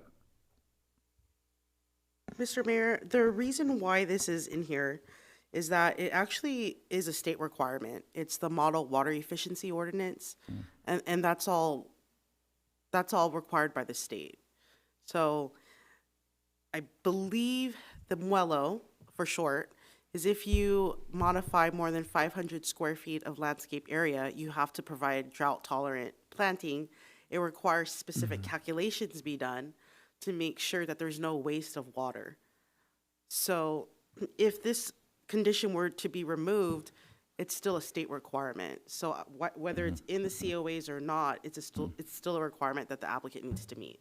And we're okay with that. This architect can do it. He's qualified to do it. Okay, that was my next to question. comply with MWELO. I don't know how you pronounce Yes. it. But, okay, Okay, so he's sounds good. qualified. He can do that. He's ready to do that. He will do that. But we just don't want to hire a separate landscape architect to do that when he's qualified to do it. So, And that's my point, because he's doing it anyway, so Yeah. why remove it? You don't want to do it twice. well, because this number 19 requires us to hire a licensed landscape architect. You could, Isn't he- you could got it right rephrase it to there. comply with state law, Okay. if that's what you're gonna do. Or just take it, but you still have to comply with it, so. Yeah. Right, without a landscaped architect. So, so that's So- what number 19. That's the request we're Let me making. clarify, So- is the landscape architect required by state law? I don't know off the top of my head. I'd actually have to look at the, So I just make sure we're compliant before we drop it. Well, you just Well- write in the section of the code it needs to comply with, and just call it that. They can sort it out. Yeah, okay. Yeah. If Just we were to, go- if we were to drop it, it still has to be complied with, Right, state mhm. law. I think go ahead and state the code in there that it has to comply with, let them sort it out how they're gonna do it then. And so we could reword it to just say Say- it must comply with the California's Model Water Efficiency There Landscape you go, Ordinance. okay. Okay, Yeah. yeah, okay. That's very acceptable to us. okay. That works. Okay. Okay, so condition of approval number 20. This requires the hospital use the 4 existing light poles and install new decorative lighting in case of failure of the parking lot lights. Now, this actually came up in your questions to staff. Now, the hospital agrees that we're going to use the 4 light poles. What we're concerned about is in the event of failure, what happens? Now, this condition of approval says we'd need to install the decorative lights. I mean, that's what we're here to try to not have to do. So we think the better solution is to modify the language here, and I put the exact language that we're requesting in the 3rd bullet. The phrase "must install decorative lighting on the property to match the building subject to the approval of the director." That's in case of failure, right? We want that to be changed to "must contact Edison within 30 days to resolve the issue." So I think it makes more sense to just work with the operator of the existing lights rather than install the decorative lighting that the neighbors don't want and that's going to be costly, et cetera. So that's the totality of the actual conditions of approval that we're asking to be modified. They're actually minor modifications. We're still complying with the spirit of all 3 of them. It's just, it's not really workable the way that, Okay, that they're back to currently the Edison parking lights, street lights. So they weren't working before, and then were you involved to contact Edison to get them turned on? That was Michael. Because it's got to be similar to our street lights. Some of our street lights are owned by Edison and we lease them. So I'm assuming you're getting a bill for those now. because they're not free. Well, then Someone's the got to city's pay for them. We pay. The city's paying for it. We pay for ours. We can reach out to Edison to let them know that there was some Edison lights that were not on. They came out to observe them. They noticed that they weren't working. They went ahead and changed them to LED. Yeah. As in who's paying for the electrical? I Yeah. can't tell you at that point. Well, they have a program too. We did ours too with that. They must have got forgotten anyway. We may be paying for them. Who knows? And I think Mr. Hamada was asking how would we monitor those lights? We do have 24-hour security on staff that makes rounds within as well I as saw 'em the today. portion of the hospital. So we can actually monitor through our security rounding process. Got it. Okay. Okay. So this is the last thing I'm going to say before I conclude. It's not on this slide. Sorry, it's on. I was still on the previous slide. It's not on this slide, but it refers to the conversation that we were having with the city attorney and staff about whether it makes sense to have the conditions of approval in one clean new document versus having them in 3 separate ones. In my discussions with Elizabeth, I think we came to kind of a compromise instead of doing that new one. If you all look at page 13 of the packet, the 3rd paragraph on page 13 of the packet, and I'm going to read the last sentence out loud, and then I'll tell you what the changes that we were going to. Which paragraph's that? Excuse me? Which number? Page 13? Paragraph, okay, so page number 13 of the packet, paragraph 3, and I'm going to read the very last sentence of paragraph 3. It says, except as otherwise modified by this resolution, all other conditions of approval with resolution numbers PC 15 and PC 16 remain the same and in effect. In the event of a conflict, the more restrictive condition of approval will control. We're okay with the spirit of that. The only change that we want to make is let's replace the word restrictive with more recent condition of approval, because the 15 and 16s are more restrictive. It's the more recent ones that should control if you have something different in the 22 CUP today. So I think that's going to resolve the issue mostly, because it'll also help us with, if there's any contradictions or whatever. And so that's one request that you don't see on your on the PowerPoint, but I'm formally requesting it. So that word gets changed in paragraph 3 of Exhibit A of the resolution. So, and that's just one word. So, okay, last slide, please. So in conclusion, the hospital does want to partner with the city to expand the use, to better serve the needs of the community, to create jobs, improve the look of the hospital. The only way this will be possible is if the hospital can save on the financial burden. And approving this with the elimination of the block wall, elimination of the lighting requirements, and the new facade is going to allow the hospital to do that. So we're asking for your approval of this application. Thank you very much. All right, thank you. Can I ask more questions? You can ask more questions. Yeah. Can somebody tell me about the history about those Edison lights, how it came about, what's the purpose of those lights? Does anybody know? When I brought them up, it looks like they took out a house or something, or a farm in there, extended the parking lot, because those are the garden walls that were there 60 years ago, and some have been broke off. But they planted, there was existing poles because the power lines go back from Ramona, and somebody probably called Edison and said we'd like a street light there, there, and there. I think that's what happened.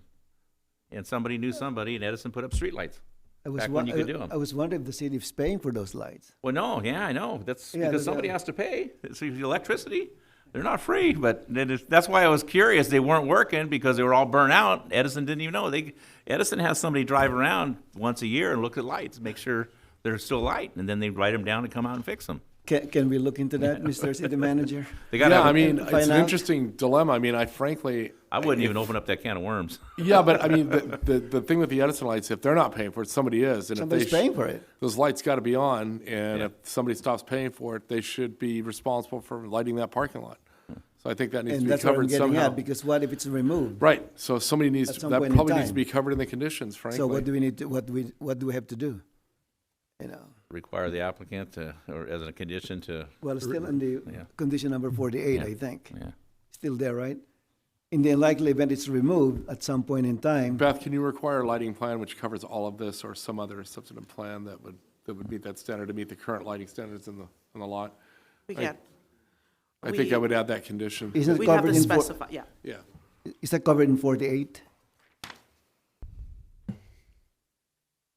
I'm sorry, Commissioner Santinez. Condition number 48, I think, or? Of the previous Yeah, resolution? the previous resolution. Let's see. Hey, Mr. Lynn Gurecki, do you have any comments on that? You could figure it out?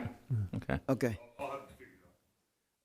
One thing that I mean, we were just conferring, and with the security guards doing the rounds, one thing that could satisfy what you were asking about earlier is if a security guard ever notices that one of the lights is not operative, within whatever it is, 7 days, 10 days, there's a requirement that the hospital informs the planning department or code enforcement or whatever it is, or Edison, however we want to word it.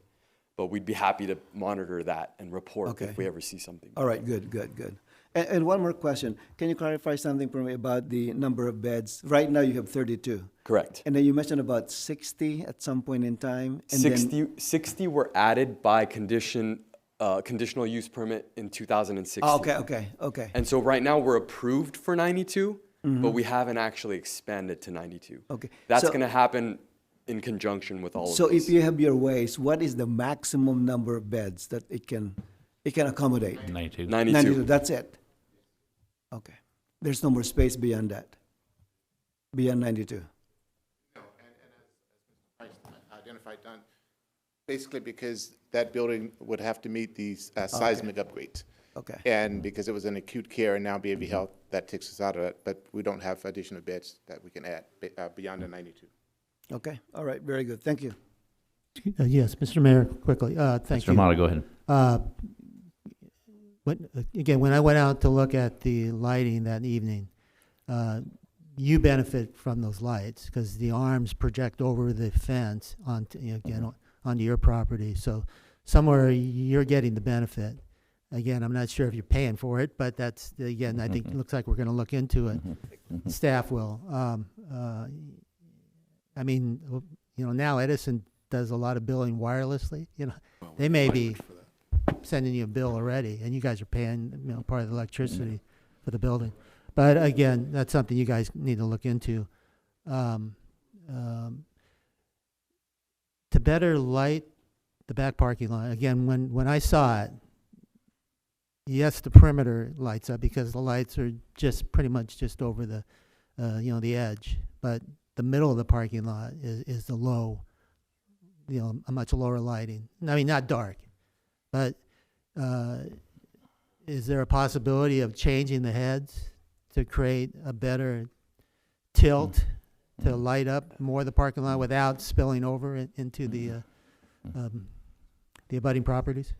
Yeah, that will all be determined when they do the Once you photo. do your photo, all right. When we do our photo. Okay. Photo analysis. Yeah. Yeah, All right. I just want to, I Yeah, just want you, we'll have a better idea if you're looking into that. if All we right. have to.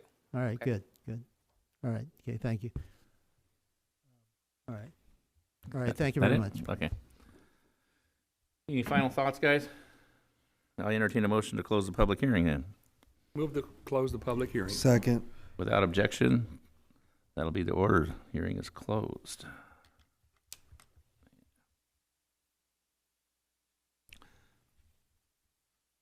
This is a complicated one. Can we put the slide back up there for the three possible exclusions? 19, 20, and 15.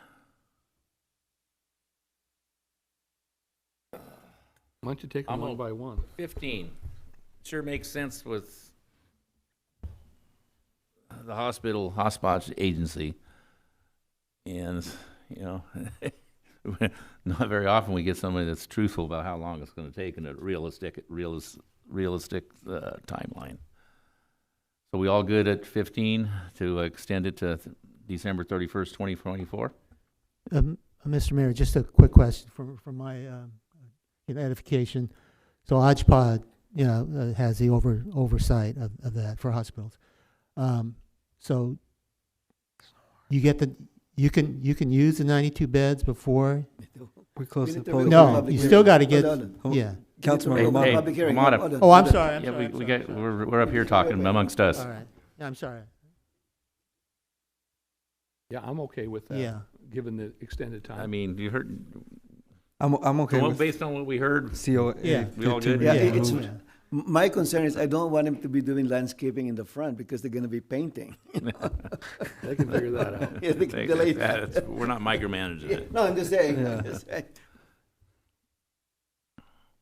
And 19 was a requirement that they can use their licensed architect to do the landscaping due to the state law precedent. As long as that condition's Do we- amended, as we discussed. Yeah, that it we don't have to change apply. any wording in that condition, do we? Or is it We eliminated? should. We should. We should. We should. Yeah. Yes. So- Okay. So you have Are the you even proposed changing wording? it? You changed it already? To address the applicant's concern, it should be modified to, the landscape and irrigation plan must comply with California's Model Water Efficiency Landscape Ordinance and the BMC. State of California's. And it will still be submitted to you, correct, Ms. Corpus? Yes. Okay. 20. The only thing we're changing is who is doing it, Correct. if We're just making if sure allowed it by the complies. state, correct? It shouldn't matter to us. Right, it doesn't matter. You're right. I'm okay with the applicant's recommendation on 20. Remember the last sentence, must contact Edison. I think we must contact Edison as soon as it's, I would- noticed. Mr. Well, Mayor, Days. actually, I think that what staff would recommend is some kind of language that includes the guaranteed continuation of the lighting as part of the photometric study that's going to be submitted by the applicant, because we don't know who runs those lights, who pays for them. I'm concerned that in absence of payment, if Yeah, they turn off. Yeah, they turn off, then it's just going to be black, and they're going to be under no requirement to put the lighting there. So I think that they should submit a plan for the continued guarantee of lighting in that parking lot. They will continue to meet the lighting standard that's established in the photometric study. Does that work for you, Beth? Yes, it does. Okay.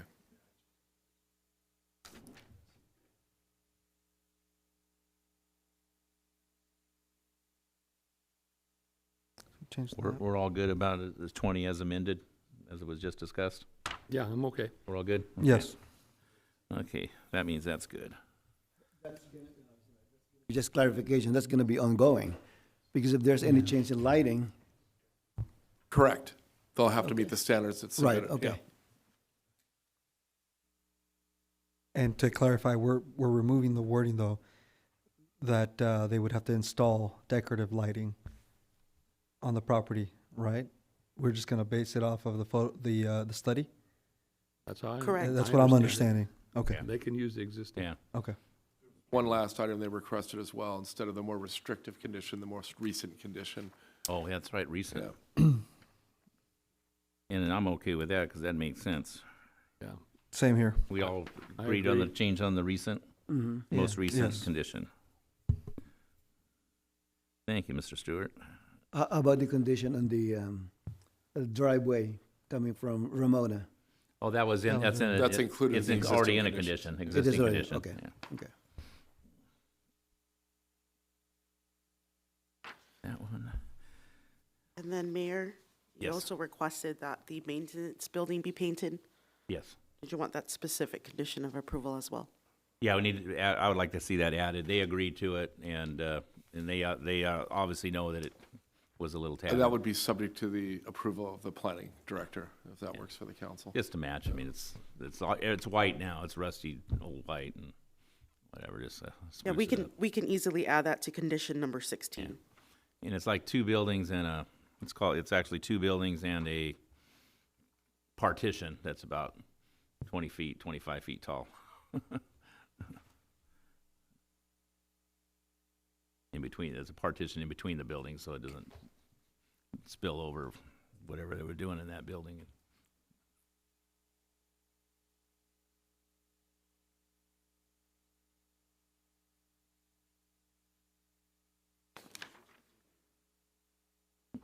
The asphalt, when I was in there, always looked pretty good. And so was there any conditions in there regarding, it, I mean, it looked pretty good. I mean, I didn't see anything that needed to be fixed. No, I actually think they patched it. They did already? Sometime between, Okay. sometime before the last public hearings. Oh, well, yeah, it's pretty decent.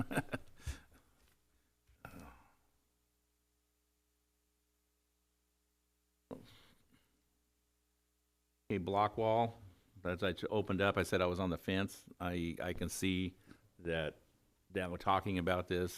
It doesn't, the existing can be just repaired and aesthetically pleasing. And we're assured that that current block wall is stable? It's not, I know we're gonna It make it looked look yeah. pretty. Yeah. We're gonna make, the requirement There's was only, to fix some there's holes. only, yeah, there's only one where a tree got up under it, its stair cracked up or whatever. That's their problem to fix it. But it's pretty strong. Mr. Mayor, I agree with you. I think, you know, obviously with the repairs and so forth, they have to assess it and make sure that they're responsible for those items. And that's what they agreed to And they anyway, agreed so with it, yeah, yeah. I don't think it needs to be replaced. So I'm okay with 6 feet. Are you guys okay with that? Mm-hmm.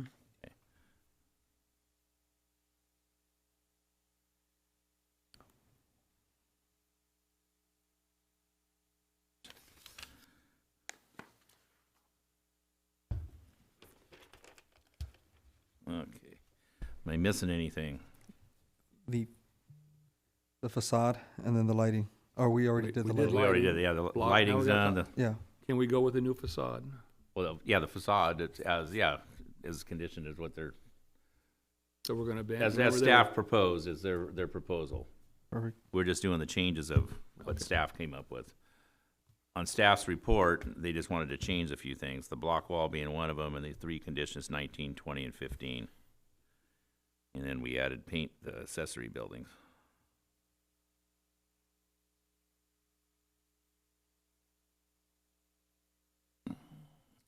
Ms. Corpus?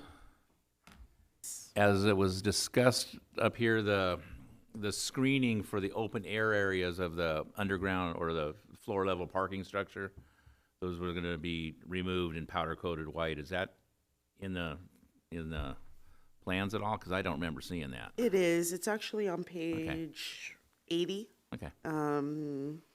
Second column to the right. You can see it being painted white. Okay.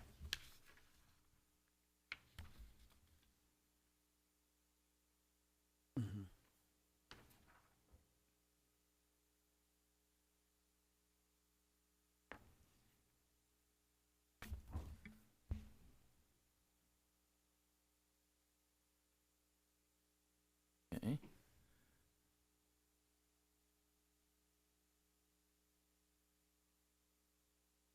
Everybody's thinking. It was a lot to absorb tonight. It was a good presentation for me, and really appreciate everybody coming out here tonight. It's not, we've got every question answered, and we don't never get all our questions answered, ever.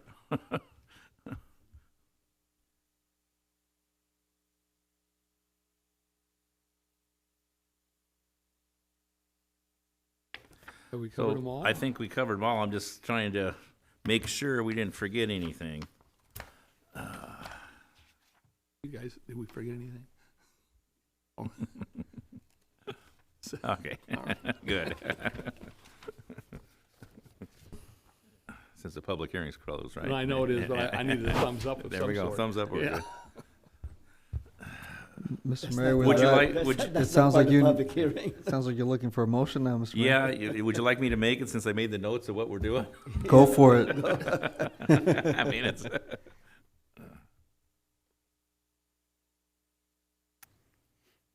Mr. Mayor? Yes. I'm sorry. Okay. For, on page 38, condition of approval number 48, and condition of approval number 35, staff does not recommend removing these, and I believe I heard the applicant that he's not requesting these no longer be removed. This is in relationship to requiring the photometric Right, plan. right. So I just want to make sure that the record shows that those will not be removed.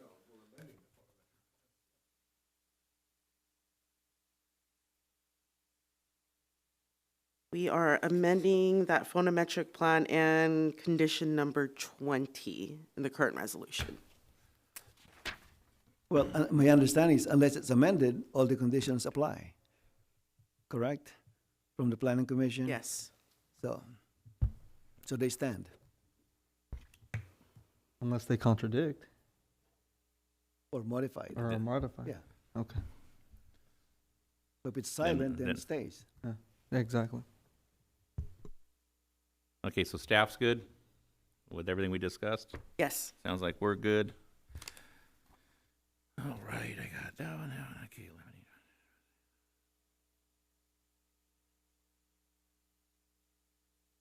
Okay, I'm making a motion to adopt resolution number 22-65 with condition of approval number 15 stricken. No, amended. 15 is amended to the December 31st, 2024. If there's no OSPUD requirement. Due to OSPOS. There's, Yeah. if there is no. Yeah. Otherwise. it's gonna Other be they 2024. they have the choice to do it. And then condition of approval number 19 as amended, and also condition of approval number 20 as amended. And with the verbiage of all the conditions of the three conglomerations of conditions, and if there is a conflict, we're going to go with the most recent condition. And we all chose that no block wall around the parking lot. Correct. We're going to continue with the original garden walls, and then we're going to paint the accessory buildings. That will be my motion. Second. Got a motion on the floor by the mayor and a second by Councilmember Hamada. Call roll, please. Councilmember Coops? Aye. Councilmember Sanchez? Aye. Mayor Pro Tem Santa Ynez? Aye. Councilmember Hamada? Aye. Mayor Dutton? Aye.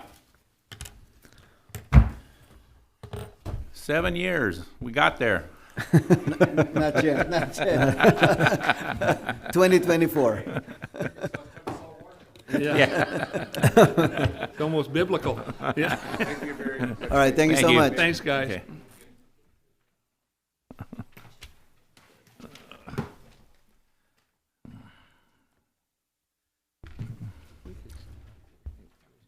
Okay, item 14 is our consent calendar, gentlemen. Any recusals? Any items want to be pulled? Let's start with recusals first.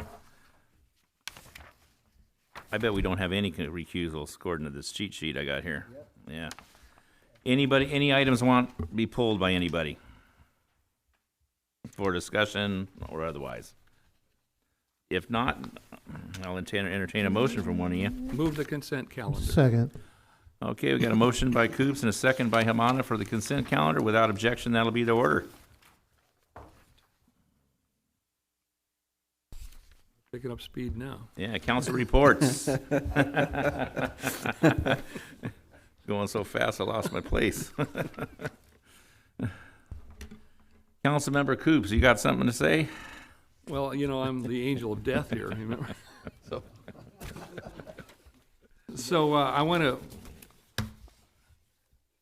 to talk about two prominent people in our town that passed away, and I'd like to ask that we adjourn in their honor and memory tonight. First is Ernest McIntyre. Ernest McIntyre passed away in his sleep November 18th, 2022, at the age of 54. Ernest was born in Gardena and grew up in Compton. Ernest was a longtime resident and business owner in Bellflower. He opened the French Quarter restaurant on Bellflower Boulevard in August of 2015. That's right on Flower and Bellflower Boulevard. He was an entertainment promoter who operated numerous nightclubs prior to opening the restaurant in Bellflower.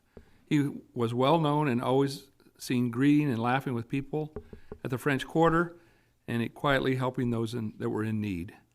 He was a man that was committed to his family, his business, and to our community. Leaves behind a loving family, includes his wife, business partner, Andriana, 2 daughters, Marisa and Avery, a son, Ernest, and 1 grandchild. And our deepest sympathies and heartfelt condolences go out to the Ernest McIntyre's family. You know, anytime we lose a member of our community, he lives here, he operated a business here, he smoked cigars here. He was part of us, and it's a loss to our community because he strove to make Bellflower better. Next one is Philip Hawkins. Philip D. Hawkins, born June 11th, 1943 in Columbia, Missouri, passed away November 3rd, 2022 at the age of 79. Philip began as a real estate broker in 1977 and opened several businesses, including Realty World and Herbert Hawkins Realty in Bellflower and Century 21 in Norwalk. He was an active member of the business community and lived here in the region for over 50 years, first in Bellflower and then in Cerritos.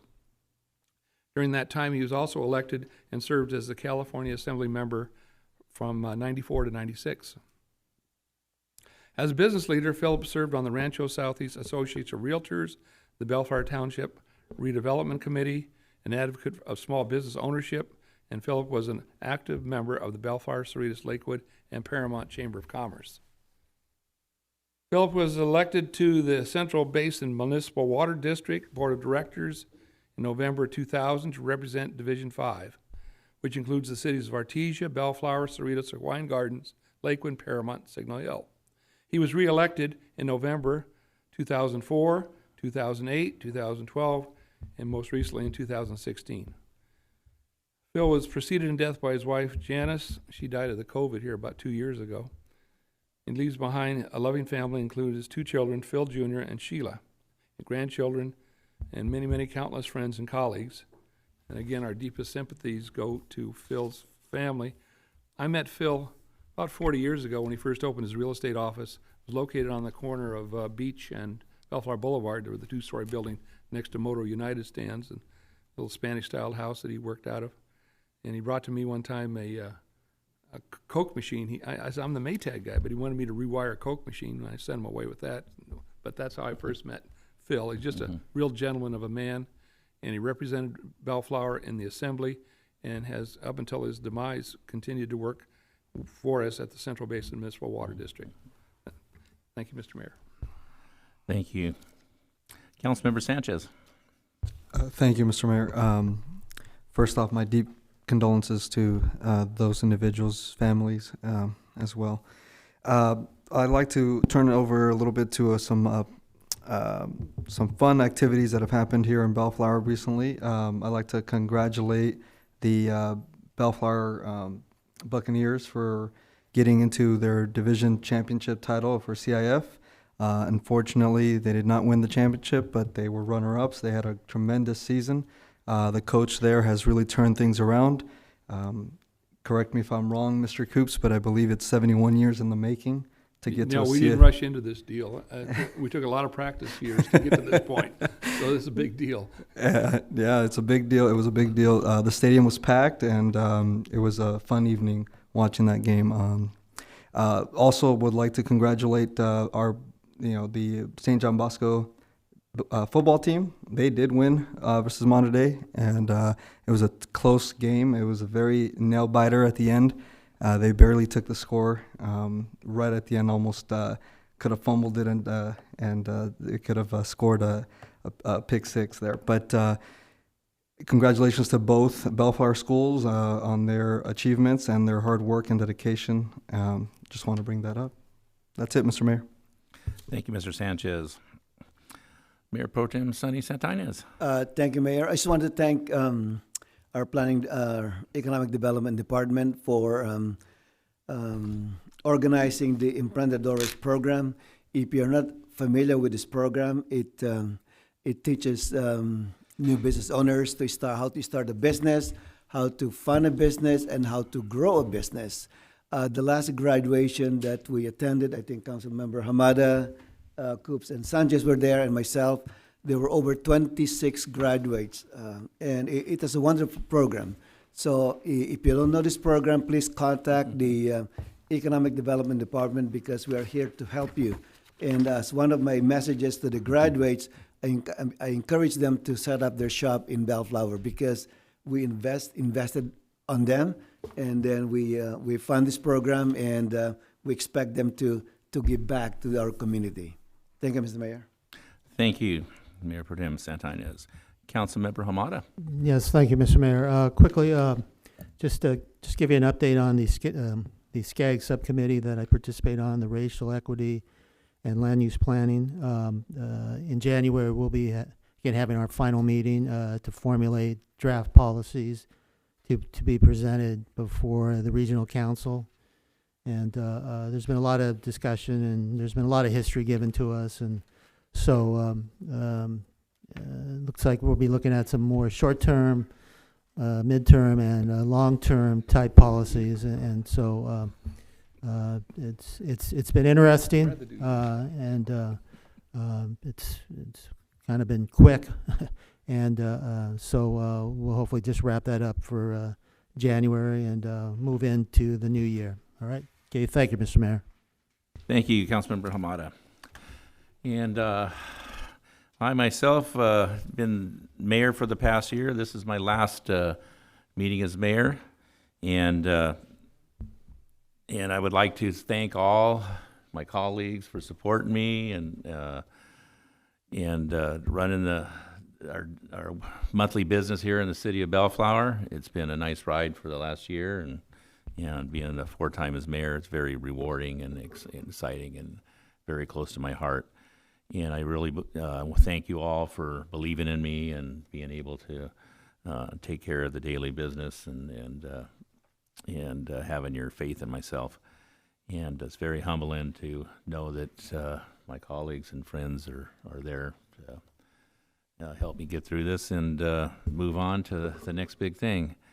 And with that, I would like to adjourn this meeting in memory of Ernest McIntyre and Philip Hawkins to the next regular council meeting of the city of Bellflower, 5:30 p.m. on Monday, December 12th, 2022. Thank you.